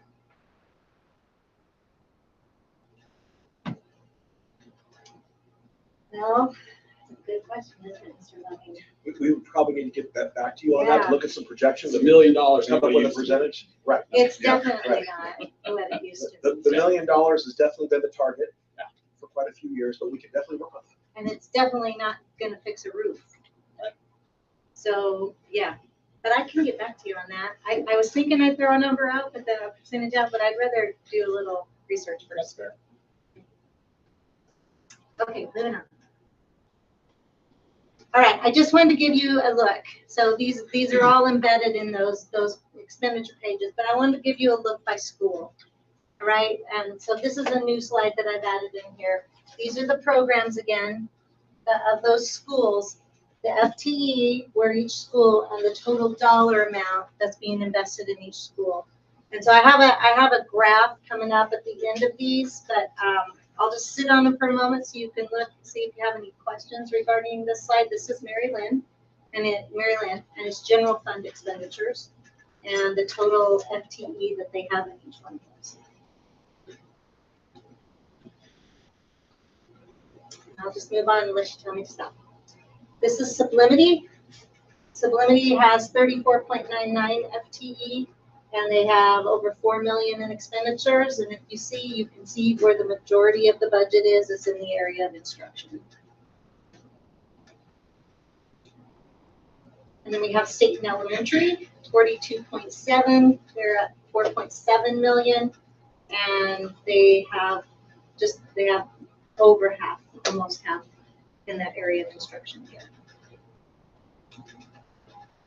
This is a look at State and Intermediate Middle School with 48.79, and they have 6.1 million in all of those different program areas. And then this is State and High School, 58.89. Remember, this is just general fund. So when you see that, might be a little lower than you expected. Just general fund, and it's 7.7 million at State High School. And still half in their area of instruction. And then this is our Options Academy. So they do have 4 FTE, 685,000. And the area of instruction for them sits right here in the 1285. Questions on the schools? I'll let you take a. This is just the general fund overall, and I think the takeaway I wanted you to get from this is that this is the district level. I wanted you to see where the major expenses for the district are coming in. It's our transportation contract, so our busing services, our unappropriated ending fund balance, technology services, and the school's very big on that one-to-one issue of initiative for technology. And then probably next is just the facilities maintenance upkeep. Yeah. So our bus service agreement, I think it was last year, we extended the contract for a period of time without going to the city. How long was it for? We extended that contract for 5 years. Okay. Yep, and it was an increase because they needed some new fleet. So, do you think strategy-wise that going out, putting them up for competition and then 5 years you can actually leverage where there's competition and likely cost savings there? I think that's always a possibility. I think that, when we're being good stewards of the money that we manage, that we always want to see if there's something, better out there. So, we definitely could move towards an RFP for busing contracted services. I don't know. I just don't know. I haven't done that with this district yet, and I don't know what the cost of other contracted services are for busing. So when they bid that, is that like did they do like expectation of like how many miles, the fuel, is that salary, they have to meet the drivers, is that everything all built into that? It is. Okay. Yeah, they give us a full breakdown from field trips to routes, to the drivers, to extra time. They're very good about itemizing everything for us. But at the moment, I think it's a lot less expensive than owning our own fleet or purchasing our own fleet, for sure. Wanda, what does each line on your bar graph represent there? Each line out to the right, no, bar The graph. vertical line. Right here, Yeah, that's no, the not your rows, your lines on the graph. There you go. Dollar You're back to amount. touch one. the dollar amount. How much? Yeah, what's the scale? Yeah, sorry. I was just giving you a look. Yeah, it was too little for me to get all that on there. Well, that's okay that it's not on there, but I mean, what I'm saying is I'd like to understand, are we looking at 1, 2, 3, 4, 5, 6.5 on transportation? Is that $600,000? Is that, Well, the longest one. It's right here. It's 1.3. 1.3 million? Okay. So if you look, yeah, if you So it's find probably that one $200,000. and Okay. Thank you. connect the dots over there, it'll show you. Sorry about No, that. that's right. Questions?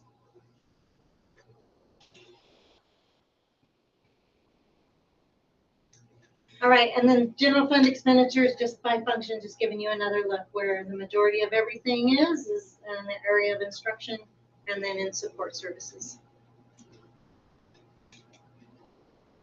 And then this is just another look at what all those look like, and the dollar amount right here, $33,894,397, which is the same as my revenue, which is very important. Right. And then this is the slide, and I'm going to let Mr. Loving talk on this one, but this is the slide showing our expenditures per student by location, and the estimated ADMR is listed over here. So we showed you this slide last year, and you're proportionally the same as last year, except for Options Academy is lower than our baseline number. Okay, our baseline number is the $10,800 per student is our baseline number. We funded Sublimity here. The reason why this isn't higher is we moved part of the salary of that administrator in that building to SIA. So because it's an SIA, it's not in this calculation. So that should be about $12,000 per kid if we would have left that in. But that's the weird adjustment that we had to make the whole thing work. Okay. So what you see then is Sublimity is over the baseline number. So we've done some strategic investments there. And then you can see each of the buildings. State and Elementary has our highest per student allocation. And candidly, all the data says that's the area, that's the school that has the most need. And then we go from State and Elementary to Mary Lynn, and then to the middle school, and then to the high school, and then Sublimity. So again, most superintendents and business managers don't show you this, but we think it's important because this backs up what we said earlier about how we do a student-based budget. And we have a baseline and no one gets below that. There's not haves and have-nots. Again, this is the weirdo this year because we had to move some of that salary into SIA out of the general fund. Questions? And I think it speaks to, real quickly, and I'll get to it. State and Elementary and Mary Lynn are our title schools. And you can see that the investment there on those two title schools is, it's higher than the others as that's where the highest need is. Will you be showing us a similar pie graph of total expenditures per student by location? I'm interested to We did know. that earlier. No. Well, we did the budget per school about how much. Here's why I'm asking. Okay. Your general fund has certain rules on how you can spend the money, and your other funds have certain rules on how you can spend the money. And if we do agree that certain schools may have higher need in certain areas, then a school that does low on here might get more money out of the other programs. And so I'm interested in total expenditures per student per location to see how the fairness comes back. Copy. I could get that for you. It would only be those special revenue funds where we have FTE attached to them. And yeah, I can see where yes, because you're absolutely right. We have a lot of title FTE here and a lot of title FTE. Well, not there, but here, we have more here. So at the elementary school, I think would pop up. So with the high school, though, with high school success in this. Does the options also have lower, does it impact it? Because I think you said you have 38 in person and 112 online. Is that right? That's about right. Yeah. So you shift it to SIA, but you have less it's the expense less because the kids are online. I guess that's another thing as well. You're looking at only what, 25%? They still have to administer those online kids though. So there's still, I know that I just recently asked office specialist over there how much of her day was spent between options and SBA, state and virtual, and she said probably 70% of her day is state and virtual. But to your question, yes, there's a higher student-teacher ratio in the online program than there is the rest of our students. That's correct. Yeah, for sure. That's correct. Yeah. And you said that this is just K through 12. The state and elementary doesn't capture it in the preschool. No, that's grant. That's a separate grant. Thank you. And Brandon, back to your question. So yes, a higher student-teacher ratio in SVA, but a much lower student-to-teacher ratio in Locust Street Academy. So it's flipped because those classes are sometimes they're split morning afternoon even when kids come, and so there's probably no more than 13, 14 students in one of those two classrooms at a time. If that makes sense. All right. That's the look at the general fund. So unless you have questions, I'm going to move us along. Yeah. So I asked this last year, and ADM with our new construction, did it meet or exceed our projections on our increase in students? Right, with the apartments there and the construction out that way. I was told last year, we were told last year that we didn't expect a high increase in ADM. Was that true or false? Were we right or wrong? We found that true. We did not see a really, even a semi-significant, because what we found is the folks that really, or at least this is our qualitative experience, the folks that moved into those apartments and those duplexes moved from within town to those. Okay. And so there wasn't a shift into the community, it was around the community. Inside the community. What we experienced. Okay. There's a couple more kids at State Elementary and Sims, yes, but not a big shift. No. Okay. You were right. For once, yes. All right. I'm going to give you a brief look at the special revenue funds. So these are restricted funds governed by grant narratives and just restricted in nature to the activities that can happen within these funds. We do have 39 active special revenue funds. In your book, there's 20 history funds. I have to report those. Remember, if there's actuals on them, I have to show them to you. And then I do have one appropriation fund, and that fund is just the fund that I give some appropriation to for when we receive grants that are unforeseen. Otherwise, I'm constantly having to come to the board and try to get more resolutions. So I give myself just a little bit of movement there so I can actually accept those grants and for the expenditures to be able to happen. Total allocation in our special revenue funds is $11,490,000. Total FTE is 44.67. So we do have a good chunk of FTE in our special revenue funds. That includes I think I wrote them down for you somewhere. No, maybe I didn't. I wrote them down for me. But we, did I skip a slide? Oh, well, that's okay. We have IDEA title, the student investment account, high school success, preschool promise, early literacy, where those high dosage tutors are. We do have a PEAK grant, which is for PE. We were able to secure that. And food service has 12 FTE in there. Questions on special revenue funds? I'm gonna give you a look at SIA and high school success, but I wasn't gonna go into each one of them unless you had questions. So just as a statement, the board reserve fund used to be $1 million and we moved it into the PERS fund. So, Yes.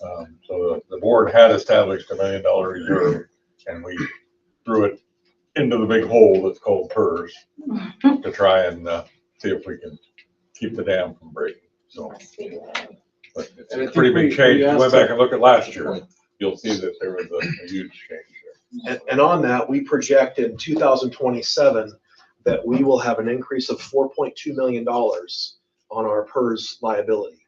And so we are going to be using that PERS, our plans are to use that PERS reserve money to offset that for the 27-29 budget cycle, because our district that's a fairly catastrophic impact in 1 year.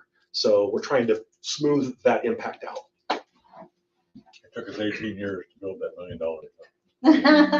Just saying.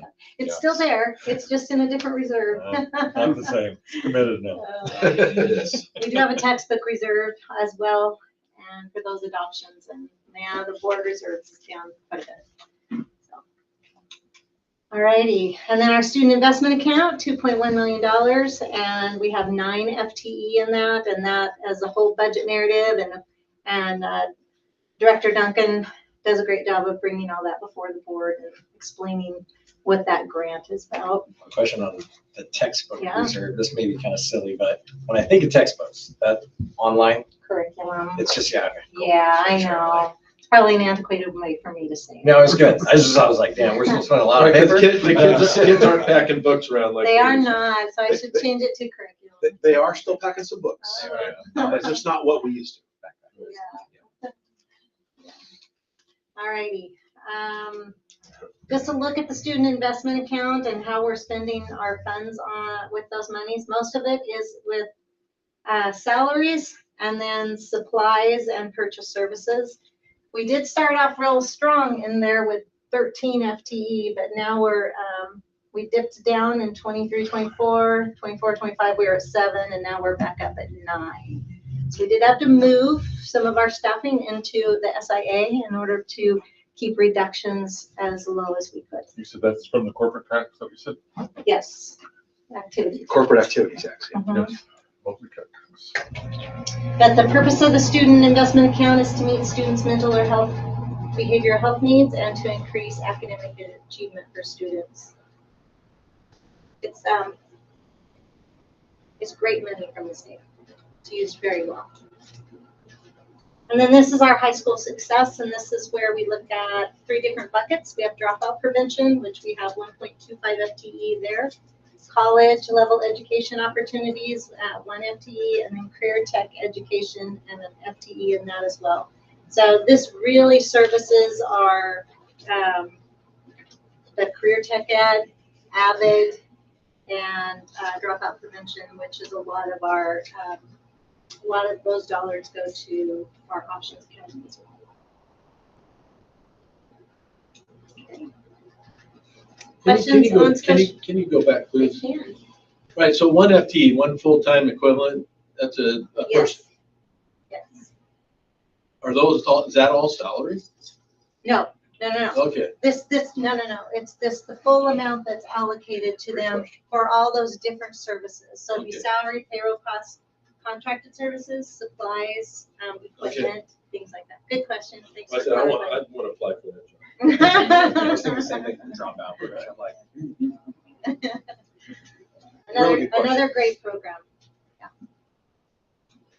All right, then we move on. We're getting there. So debt service funds, and if you look on page 164, I think around there, 159 through 166 in your book is where debt service funds are. I do try to keep these before the board as much as I can during the year, but it's a good idea for the budget committee to look and see where we have our indebtedness. So we do have four different debt service funds that we do. The first one is the 310, which is, this one is the tax pension bond. That was in 2003 that was taken out. The purpose of those pension bonds is just to create the side account, lower your rate, right? And so which has serviced us really well with that low rate until it doesn't, because things expire. And just giving you an idea of what we pay out in debt service on a yearly basis. On this one, $2.1 million goes out on this one. And these are funded through payroll. So I take a percentage of payroll and move it into these funds every month to be able to pay the debt service. This is 321, which is another PERS pension bond that was done in 2021. And we pay, this next year will be almost $860,000 in principal and interest. I don't understand how payroll has any connection to debt service. Good question. So what, we do it as a deduction. And so in order to pay it, I have like. You're saying this is a method of calculating that we use to arrive at how much we're going to? Well, here, let me back up and not get tongue-tied, and I'll try to explain it to you.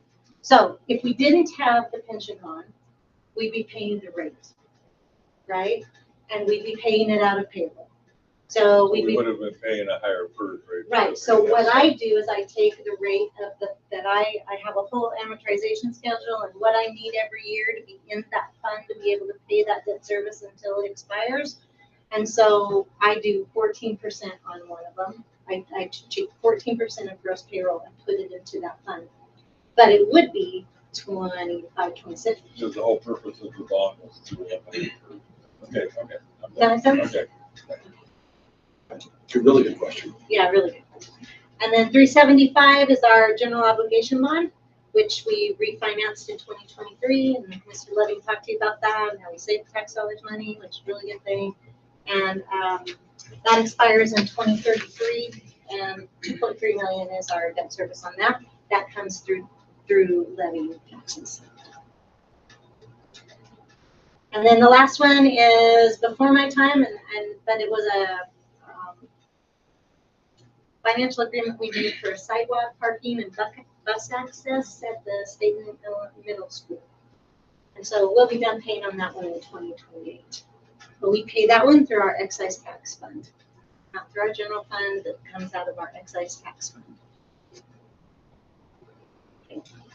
So that's the debt service. Then we have capital projects, our 400 funds. That starts on page, if you're interested, where's the way down? 167. And that's what you were talking about earlier. That's what that money's for. Yeah. So that athletics capital project fund has 150,000. I'm projecting it's going to roll over as fund balance. How many vehicles does the district own? 1, 2, 3, 4, 5, 6. Primarily maintenance. Probably. Maintenance and technology. And food service. And food service. Okay. And the director of safety and security. Okay. Yeah, so the funds that go into that vehicle replacement fund come from when we sell surplus items on the state surplus, and it's put into that vehicle replacement fund because our director of facilities actually facilitates all that surplus business. So just asking, so the 150 that's in there for total resources, like that's broken out to be spent on everyday maintenance, right? I mean, this is what's there for the year. This right here. The 155.79. Like, is that already earmarked for repairs and things like that? I budget it, I appropriate it so it can be For the spent, year. but it's not earmarked for anything. In fact, I haven't spent anything out of this fund since I've been. We're working to build it. Okay, that's what I was trying to You're also, it's limited what you can do, remember, right? It is. You can't spend it on certain things. Right. even though it's athletic in nature, it has to be certain things. And I believe the intent was for the turf fields. I think it has to be acquiring things. I don't think it can be used for maintaining. It's for capital improvements. So it could Capital be improvements new or buying things. or, right, Replacement. or replacement. So like the softball updates that we're doing for Title IX, is that coming up for that? We pay for those out of the excise tax fund. Oh, We could pay for it out of that, but we've chosen to use excise tax funds and save this month. Because we're trying to build this up for potential turf replacement of the main field, the baseball field, and the softball field. Those are really the three big fields that we have. Brenda, did you say we already paid for the upgrades of the softball field? They just haven't been completed, or that's money that still has to come out of the excise tax fund as that work? Because work hasn't been done yet, We right? paid some. We're still in the process of getting approved. All the permitting was expensive, and so we're Okay. still processing that. We're hoping to have it built this summer. Got We were hoping to have it built before softball season. So it will Work come with out all of that the permitting 1.4 that million, because that's what I'm estimating will roll. Some of that may be encumbered at the moment. Oh, okay. Yeah. Okay. And then we do have 2.4 million in our capital projects fund. We've been very careful about spending out of that until we get our long-range drainage facility plan in place.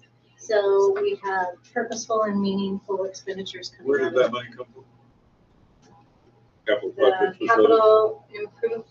Use that money? Set asides over time. Yeah, over That's every time. Yeah, that was rolling when I got here. The excise tax is the building tax that each of the cities charge when they build. That's the building tax, yes. So fun fact, replacing a high school field somewhere between $250,000 and $400,000. So less than I thought, because in my mind it was still a new million. Right. And that's the infrastructure and the grading and everything. Yeah. So, thank you, Aaron. Okay, moving on. And then we have our internal service fund. This is the unemployment fund. So I do have just over $1 million in there. So we are self-insured. So I just want to make sure that we have a good reserve in there to be able to handle all the expenditures that are coming our way for unemployment. It may, I don't know. We're gonna have to wait and see. What was the expenditure over, say, Christmas break? We're at right now 150,000. So spring break similar? And then well, spring break I haven't got yet because I won't have that until the end of the next quarter. Do they split your summer into the 2 school years? No, we have to pay it all in the quarter that the summer would fall, so it's July, September is when we pay for summer. But part of it would be June, and in that second quarter, and then part of it would be in the third quarter. Yes. Yeah, June, July, August, actually. Yeah. They can apply for it all the way up until they go to work. Yeah. Sure. Wouldn't it be just cheaper or better to pay these people on a 12-month contract? We've actually done a little analysis on that, and at this point, it would not. Okay. Because we also have to pay not only salaries, but payroll and all these other expenses that go along with that. So really, it didn't pencil out. Okay, well, it's just, It's frustrating. it's like, And again, this is brand new for us. This is brand new legislation out of the short session in 24, I believe. It wasn't 23, a long session, was it? It was the short session. Yeah, it started in July. Anyway, it was a challenging, unfunded mandate. Yeah, so, once again, the conservative side of me would rather have funds set aside in there so we can actually handle what may come our way. And we'll just see how it pans. We'll just have to wait and see how it pans out. If I feel like it's getting to be too much, I can always pull back the percentage that I charge to people. Because unemployment's another one of those deductions that we use. Okay. And then we have our trust and agency fund, which is always fun to end with because we have wonderful people that love to donate and give to our high school to help graduating seniors.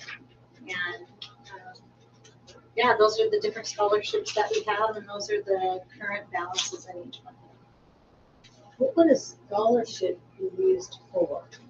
I mean, it's not like to give them to go to college scholarship. Yeah. It It is. is, okay. Yeah. So we just house these organizations, we house their money for them versus like Rotary that houses their own. Oh, okay. So we're just a housing place for their monies. So these scholarships can be used for something outside of school. Yes. These are K through 8, or K through 12. I mean, so These it are can for be- graduating seniors. Yeah, okay. Yeah. So they can be used for probably more than just college. Well, typically it's tuition, books, and fees maybe. Well, I mean, what about going to like an apprenticeship? Like a trade school. Then we, Yeah. yes, the Trade school. costs associated with that. So there is a scholarship committee at the high school, and they have a committee that goes through, but each one of these scholarships, they may have specific things tied to them for how we get those. So we have to Yes. follow, it's like a restricted plan, you have to follow the narrative. But it's a lot of generosity, it's very kind. So one thing you lost over real quickly, so I didn't add it, Okay. was food services. Yes, Do you charge for lunches and breakfasts anymore, or do all students get free? we are what is called CEP, which stands for Community Eligibility Provision with the National School Lunch Program, and all students are free under that provision. They eat their first breakfast for free and their first lunch for free. If they want a second breakfast, they get the opportunity to pay. If they want a second lunch, they get the opportunity to pay. Per day? Per day, correct. Yes. Yes, Not per year. correct. Yes, ma'am. Yes. And Per we day, have ma'am. seen a big uptick in, especially at our high school. I saw your Yeah, little the graph, and it was like, okay, so is it because they don't, it's probably easier not have to collect the money and fight to get money for, your 25 cents or whatever. It's it just is. more accessible. It's like, I think it's like anything where we have more access to. I think the kids just realize, the students realize that it's very accessible and they're using it, which is great. And But hopefully there's it will stay that way. So there's a federal grant that pays It for is, it's that? called the National School Lunch Program Okay. grant, and we received, that's federal funds. But from what I'm reading, they are, it's not going to change. That isn't going But to the CEP percentage could change, so that piece we don't quite know yet, we're waiting. One of the great things about qualifying for this program is we've had a lot of teachers that have been supplementing student hunger out of their own pockets and having, some nutritious snacks for kids, buying granola bars and things. And those, again, very generous by our staff, but the need for that has gone down quite a bit because of the kids' access to breakfast and lunch. It's a great program. It's I phenomenal. like the idea that it's free for all. You don't have to show that you're needy. And we're approved through the end of the 27 school year for Okay. all students in the district to eat for free those first meals. There used to be some stigma. Some families didn't, and kids or families didn't want to apply because of the stigma to being on the free Yep. reduced. Yeah. Has there been any hidden cost? Sorry.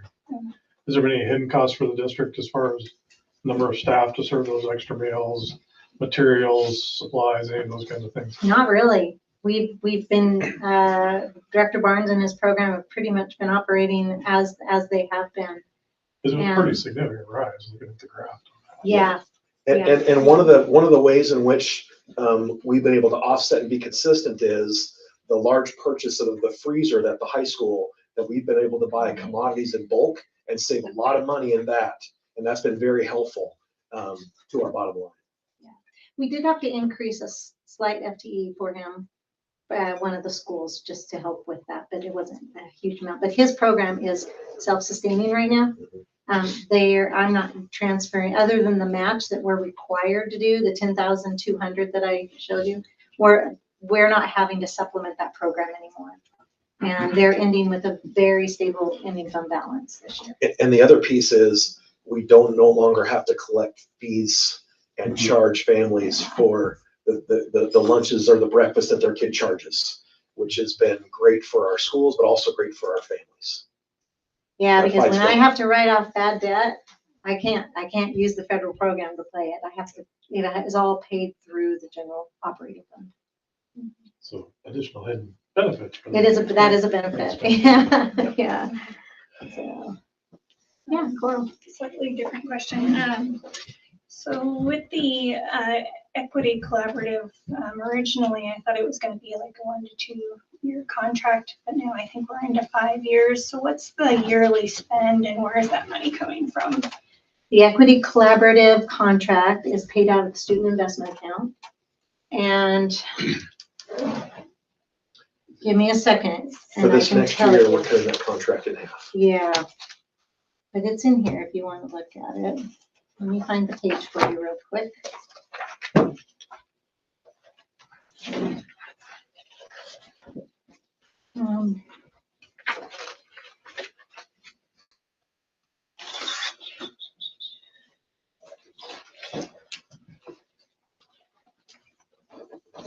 And they're now the APC Leadership Collaborative.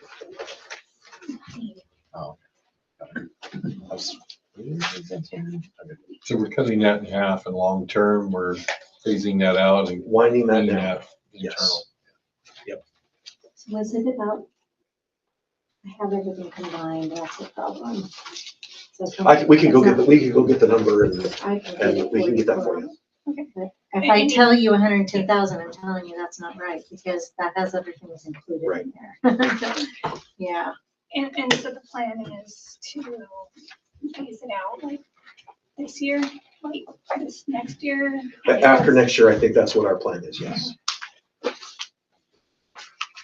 So we did have to make cuts in SIA as well, in our student investment account in order to get FTE in there, so we didn't have to reduce any more FTE. So there were things like curriculum, things like that that we've really pared down, professional development. We no out-of-state travel, which a lot of it comes out of that account. Really off topic, and I don't know if it is the right time, but sometimes I think about all the projects that we've done as boosters. So let's take the fitness center. Yeah. There's some hidden costs there, right? Like Yeah. once it looks like this wonderful, great gift, but it definitely makes your insurance and maintenance and other things go up. How significant is that? I'd have to look at that for you. I don't know if I can answer that off the top of my head, but we did have to add it to our insurance, so that goes up on that. But honestly, I don't feel like we have borne much of the cost this year yet on things. And specifically that building, what Dave has found so far is it's a pretty energy efficient building. Yeah. And so the costs that we anticipated spending, we have not spent because of the efficiency of the energy. But I can definitely get that for you. I could have a breakdown on the electricity and the power, all that cost. But I just think about it's funny that I'm thinking about this now that I'm not pushing for new improvements. But I never asked permission before, but it seems like maybe we should have a collaborative effort, right? When it's time to, hey, we're thinking about maybe a new stadium, or we're thinking about, improving this or changing that. We probably need to make sure we're really talking to you guys early on and understanding this budget process, because it could have an impact. And that could be part of that long-range facilities planning where we collaborate. And it's interesting you say that because I was talking with the PACE guy, and he was talking about, some districts assume that their rates will go up when they, for example, replace a stadium. But in actuality, what happens is the rates go down because they create a more safe, more efficient, effective structure. Yeah. And so there's some pieces there that definitely, when you add a building, your costs are going to go up. But there's some efficiency pieces of replacement that, as we become more energy efficient and more effective, safer, those things can equal each other out. Randy, I'm telling everybody that you're trying to make our jobs better. Now it's going out. I just heard we're going to save money on Band-Aids for the stadium, right? So barely holding that thing together. Alicia, your question? So completely different topic. You mentioned paring down curriculum. In what sense? Like what is the perceived impact of that?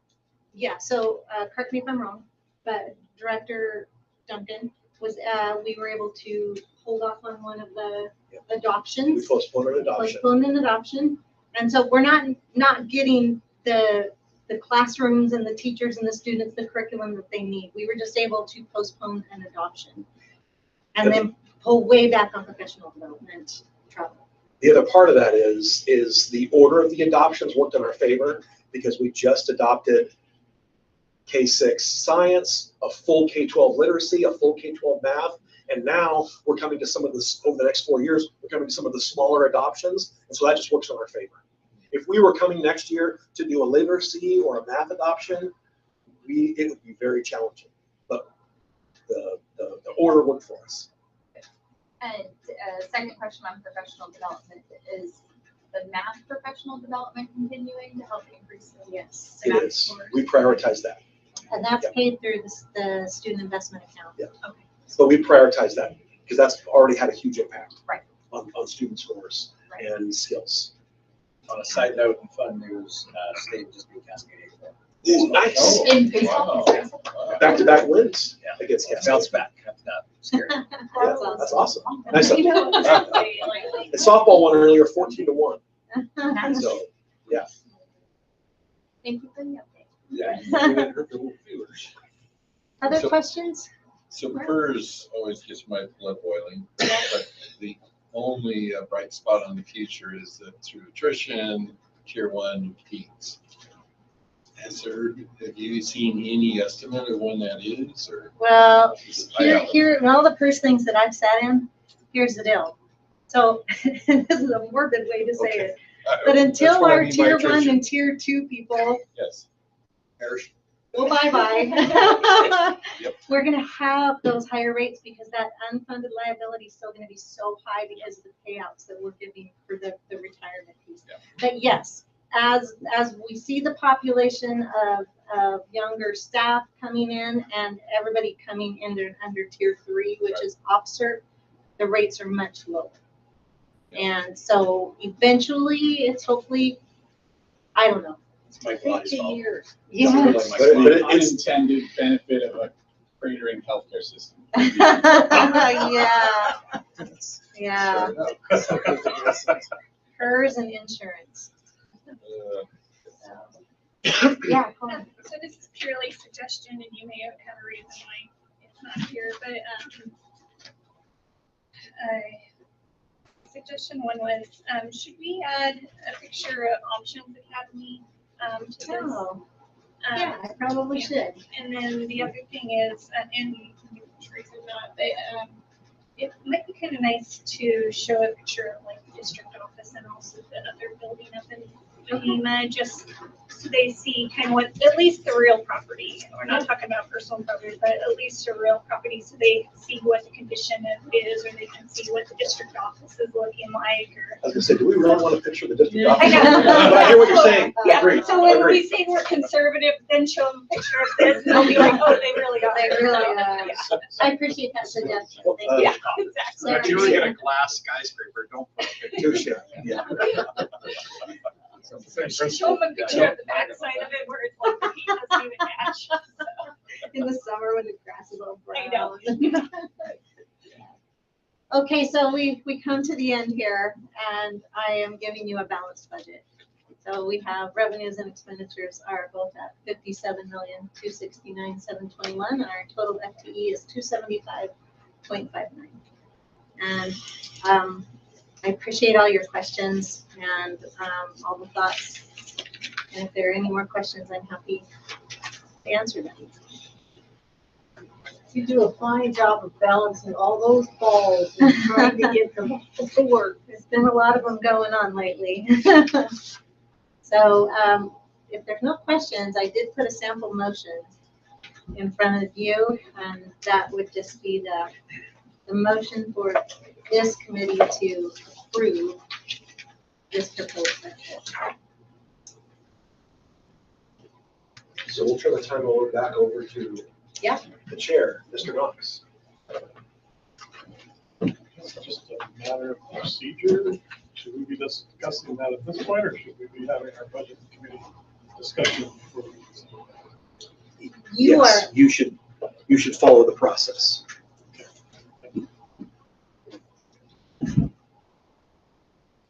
Just make sure we're following the process. It looks like we also have next on the agenda, opportunity for public comment. This time would be set aside to hear any public comments on the proposed 2025-26 North St. Anne School District budget. any public comment? Board or the. I need to say no. This has been addressed. I'm not sure if anybody needs a break. We've been here for 2 hours, just trying to consider house needs. If we want to take a 5-minute break real quick, that would put us back by the clock on the wall, say at 8:15. If everybody's in agreement with that. Sounds like it.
Yes, in an effort to try to keep everybody on time, so I can be out here in just an hour.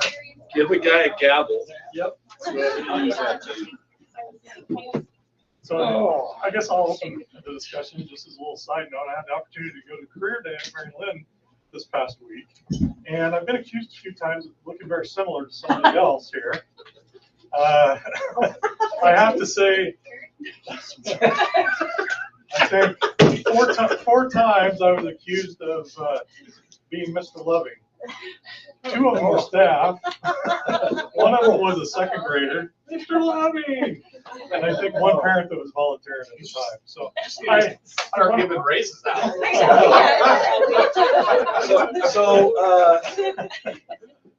Scott and I often wear khaki pants and dark blue shirts and the same kind of shoes, and so it's easily mistaken because our uniform is pretty near the same. So anyway, to get us back on task, I believe we're at the next step would be budget discussion. The Budget Committee will now discuss the 2025-26 budget proposal. Open for discussion. I think Rhonda did an excellent job of preparing the budget and trying to explain it to us novices who had a zillion questions. So thank you very much. And I don't think that me personally could come up with any changes because it would be based on not understanding what's going on. With that, I'm happy with it, and I'd be happy to make the motion if everybody else, nobody else has comments. I think one thing I noticed from last year of being on this committee and shortly thereafter, seeing on the news, hearing in communities, hearing in coworkers about the trauma, the horrible situations other school districts were in. I really want to commend our school board and our administration on their efforts to keep us in the black. It was something I really noticed. It's kind of like shopping for a car. I just recently went shopping and all of a sudden I'm seeing that car everywhere I turn, but they were not in good shape. So I appreciate how well everyone has done in keeping this school district positive, good shape. I'm hopeful that we will have supplemental budget discussions in the future if the uncertainty works in our favor. I think I did budget committee for 3 or 4 years before being elected, but this one gives me the most pause because of the uncertainty. I mean, if the federal funding changes, that's up to 10% of our budget. If the state gives us more money, that's great.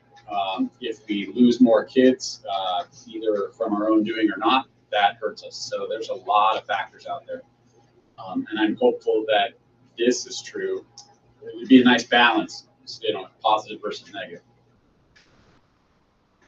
That's one of the things I asked too is, I often think about is annual enough for a budget committee to be effective? Like, not that I want to come hang out all weekends and everything else, but I just if things do change, to Aaron's point, if something happens, is there an emergency call to action, have a conversation and review that? That's kind of on you guys to make those decisions and go from there. But anyways, I don't know, just something I thought about once a year. Someone asked what do you do? I don't know, just sit here, talk through stuff, and then we say yeah. But there's a lot of change that I've seen since I've been on the budget committee for what we make in these meetings. So anyways, that's just one observation I've had in my 3rd or 4th year here now. Rhonda does a budget presentation every month, so Gotcha. come on down. You're more than welcome to. I think the purpose of this annual event, I believe, is to try and get a set some outside eyes on it. I mean, Yeah.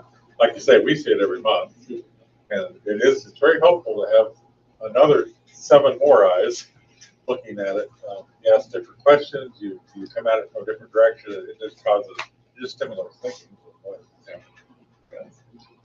Yeah, I look at it as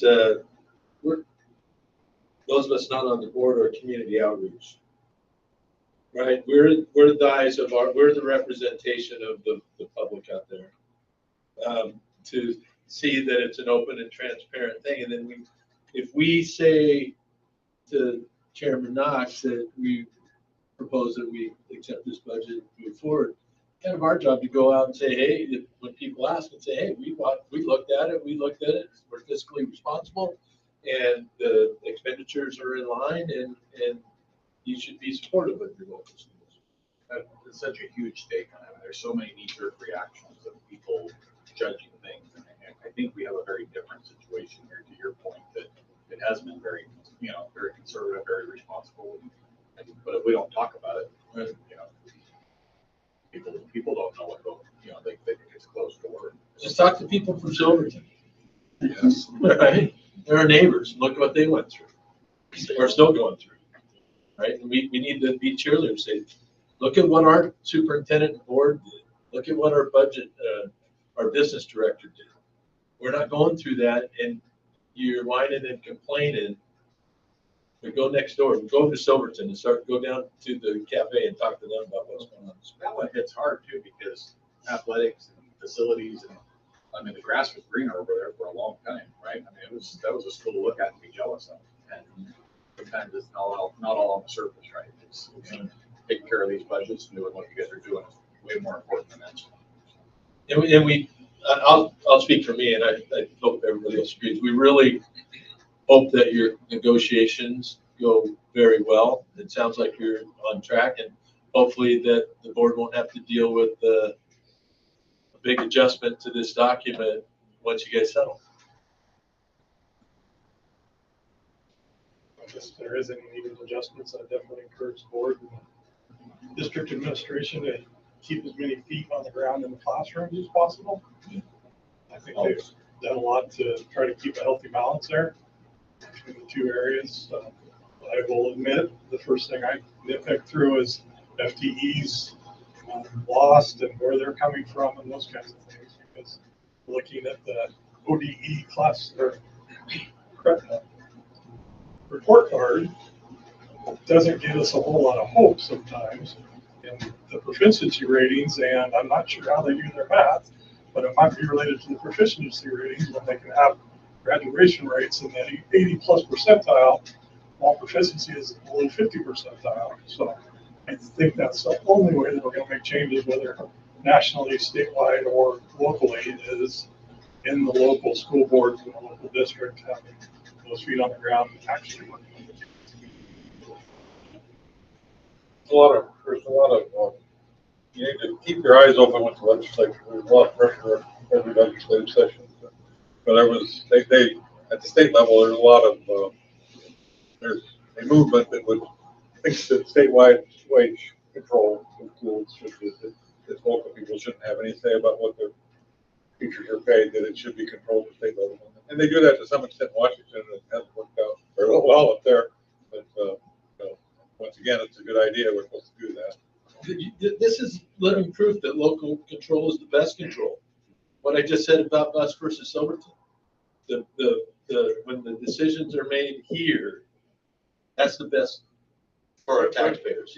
They can be made badly too. They can. It's only good when they're made well. But this board and this district an example of well-run, fiscally responsible budget. I believe that in my heart and soul.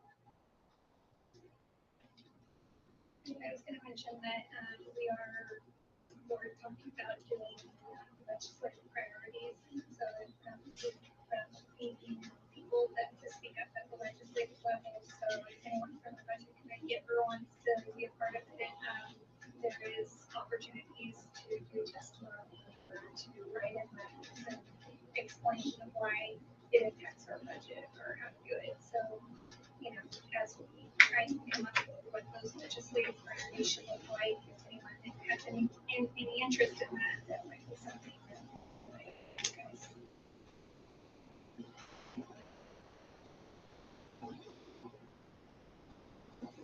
I'm not seeing any other hands or further discussion. At this time, Budget Committee recommendation, all committee members have a copy of the proposed resolutions for the 2025-26 proposed budget. Is the committee ready to make a motion? Yes. So I'll move that the permanent tax rate of 4.3973 per thousand value be levied in support of the general fund. Oh, wait a minute, I must start it.